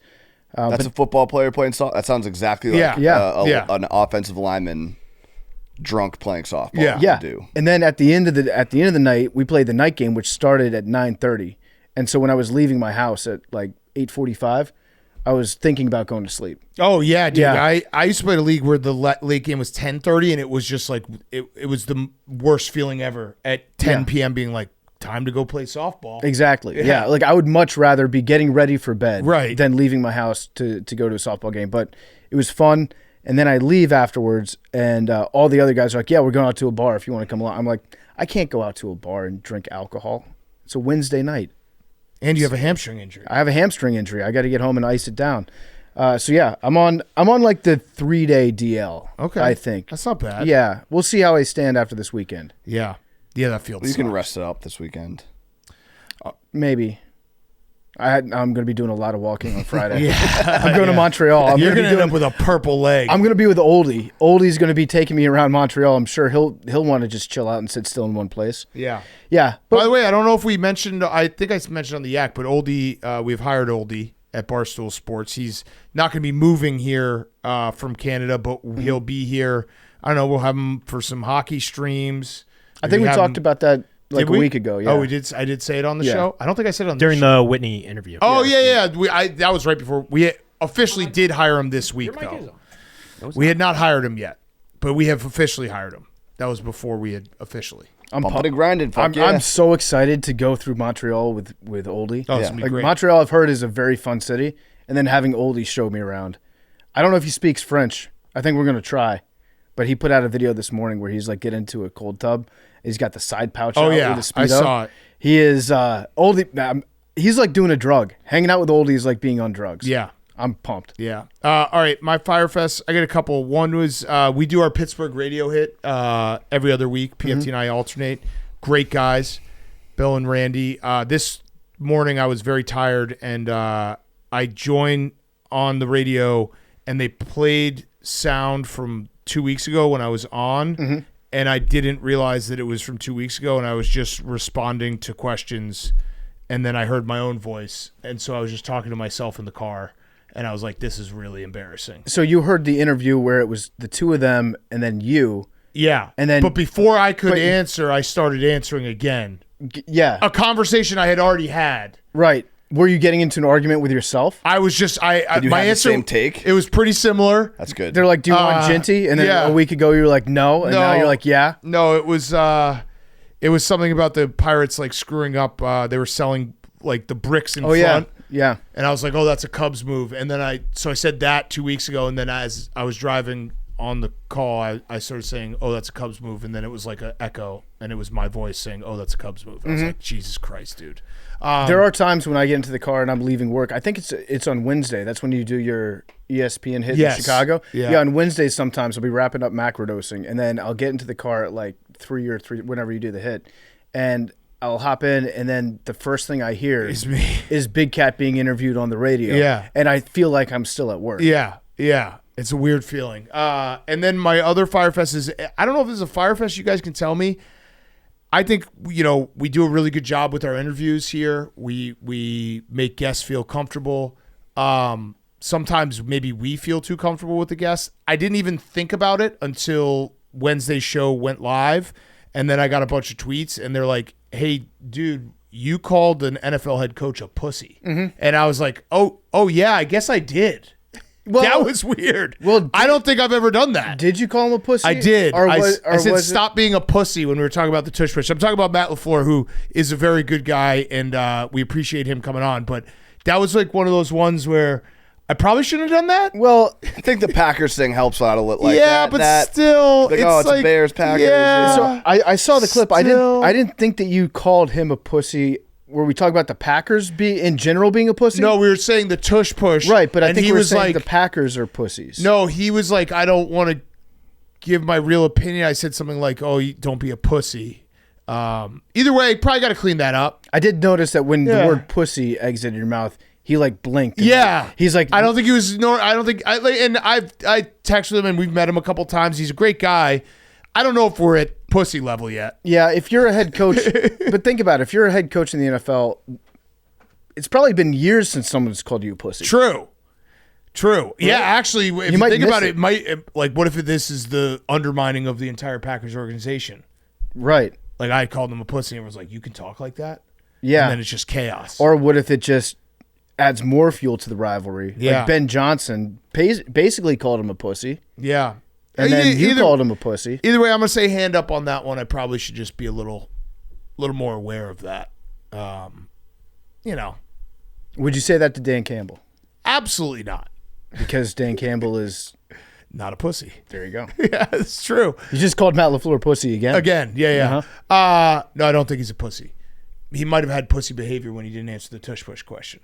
Well, reading between the lines on his answer, I feel like maybe the people in the front office that are pushing it are doing it without consulting Matt LaFleur about it, and he's probably like, I wish the Packers weren't the face of asking for this play to be banned. Okay, so that's a good conclusion for Pussygate. So you know what? Strip Matt LaFleur of the pussy title. Erroneous. Okay. Disavow of myself. Max, you got a Fyre Fest? I had a pretty clean week. I was pretty good. Yeah? No, I had a bad week. Getting the stomach bug is by far like the worst thing that can possibly happen to a human, I think. Cancer? I feel like stomach bug's got to be up there. Just kidding. Oh. No, you feel like you're dying though. It's terrible. My my ribs hurt from puking so hard. Yeah. So like every time I laugh or cough right now, I'm still getting that feeling in my side. And you laugh and cough a lot, even when you're healthy. I laugh a lot. Yeah. I don't necessarily cough a lot, but I do laugh a lot. So yeah, it was a tough week. I pooped my pants at one point. Oh no. Doesn't count if it's sick. Yeah, doesn't count. Does not count. Yeah, no, it was bad. I was in bed too, so that was tough. Oh. Did you ever have the moment where you were pooping and puking at the same time? No, I didn't have that. That's the worst. Yeah, going number 3. Yeah, no, I didn't. But I did have the plastic bags next to the That's a toilet hungover thing. in case that situation happened. You think that's a So that, hungover like- thing, Hank? It can be. Yeah. I've never done that while hungover. That's Yeah. an unbelievable I think hangover. I've done it once or twice, and it's I've definitely had a hangover around That's an No, yeah, insane I hangover. think it's crazy because like when you're about to puke and you simply don't start pooping. Then No, this was a once. No, it's this the was, other I think way, it's though. happened twice, and it's like it's You're obviously if pooping, you're puking, And then I have to puke. Yeah. That's happened hungover before. Yeah. Where you're like, holy shit, I think I have to puke. what's your move? Do you because You gotta I've had you it, gotta flush really Oh. quick and then just it's terrible. it's been This through is a like terrible food poisoning, conversation. and I just lean over the tub. Yeah. No, that was like that happened to me one time, and I still remember it when I lived in Massachusetts. It was Yeah. One time when I was a kid, I was peeing, and I had a stomach bug, and I like sneezed or something, and as I was peeing, like shit came out of my ass behind me. well, this is disgusting. We opened this I can of know, worms. Yeah, no, yeah. It is what it is. Yeah, come on. I opened this can of worms. Wait, I so don't know why I said how much we. weight did you lose? I don't know. I don't necessarily believe in scales. Yeah. so Okay. Yeah. I don't have that's- any. I don't have any before. File that under something we already knew. Yep. I feel skinnier. Yeah, that is the benefit of like getting a stomach bug is you feel so skinny, but then what happens is you get your appetite back after like you do the test meal, and then you're like, all right, I'm good, and then you do the real meal and you just get so fat again. I'm still not at the real meal yet. I'm still getting. I saw you hitting some soup today. Yeah, It's a good. Yeah, that's not. Yeah, Easy way back into it. I had noodle soup. okay. Not even from like a Jewish deli here. Is there I'm not gonna say what kind of deli it was. It was a Jewish deli. It was Manny's. Yeah, that's Manny's is great. Is yeah, there yeah. is there like a meal that you had right before you got sick that now you associate with being sick? Oh, that's because the that happened to worst. me one time when I was younger. I ate honey mustard pretzels right before I got sick, and then I didn't fucking touch a honey mustard pretzel for probably 20 years. Yeah, that ruined Emmy Squared for me. The really good pizza place Love in that Brooklyn. place. Mm-hmm. Yeah, it just killed me for it. For like I loved that place and I got sick right after. Not because of them, but it just ended it. I had stuffed peppers right before it. I don't think I'm having stuffed peppers anytime soon. It's like everyone's got that one liquor that they like. Mine's gin. I drank too much gin when I was like 16 years old, puked everywhere, and I don't drink gin. Mm-hmm. Mine was Rumplemints, but then you get back on the horse. Yeah, gin. I was that way with Chipotle. I got sick after eating Chipotle one time, and it took me like years to start eating again. Now it's fine. Blake's got diarrhea too. Oh no! Bonus Hell Fyre yeah. Fest. Have you considered wearing a cone? No, I should wear a cone. You Wait, should. I don't. Yep, I should just wear it. You should wear a cone. You should wear a cone. You Not should an wear a ice cone. cream cone, but Yeah. regular cone. You should wear a cone. Yeah, Oh, I want some ice cream right now. Yeah, sounds good. not me. It's getting warm out. It's time for ice cream cones. Gonna get back on my shit. We're gonna get a soft serve machine in this office And a Gravitron. and a Gravitron. Okay, good show, boys. Numbers 3. I think No, I Maine's think got that was one. main. Shit. Yeah. 17. 77. 1. 95. 99 pug. Memes, you think you're gonna get it today? That would be so cool. I don't think so, dude. If I get it, whoever the Jets drafted is going to be a Hall of Famer. What was your pick, Wiper? 54. 89. 89. Love you guys. Pro Bowl.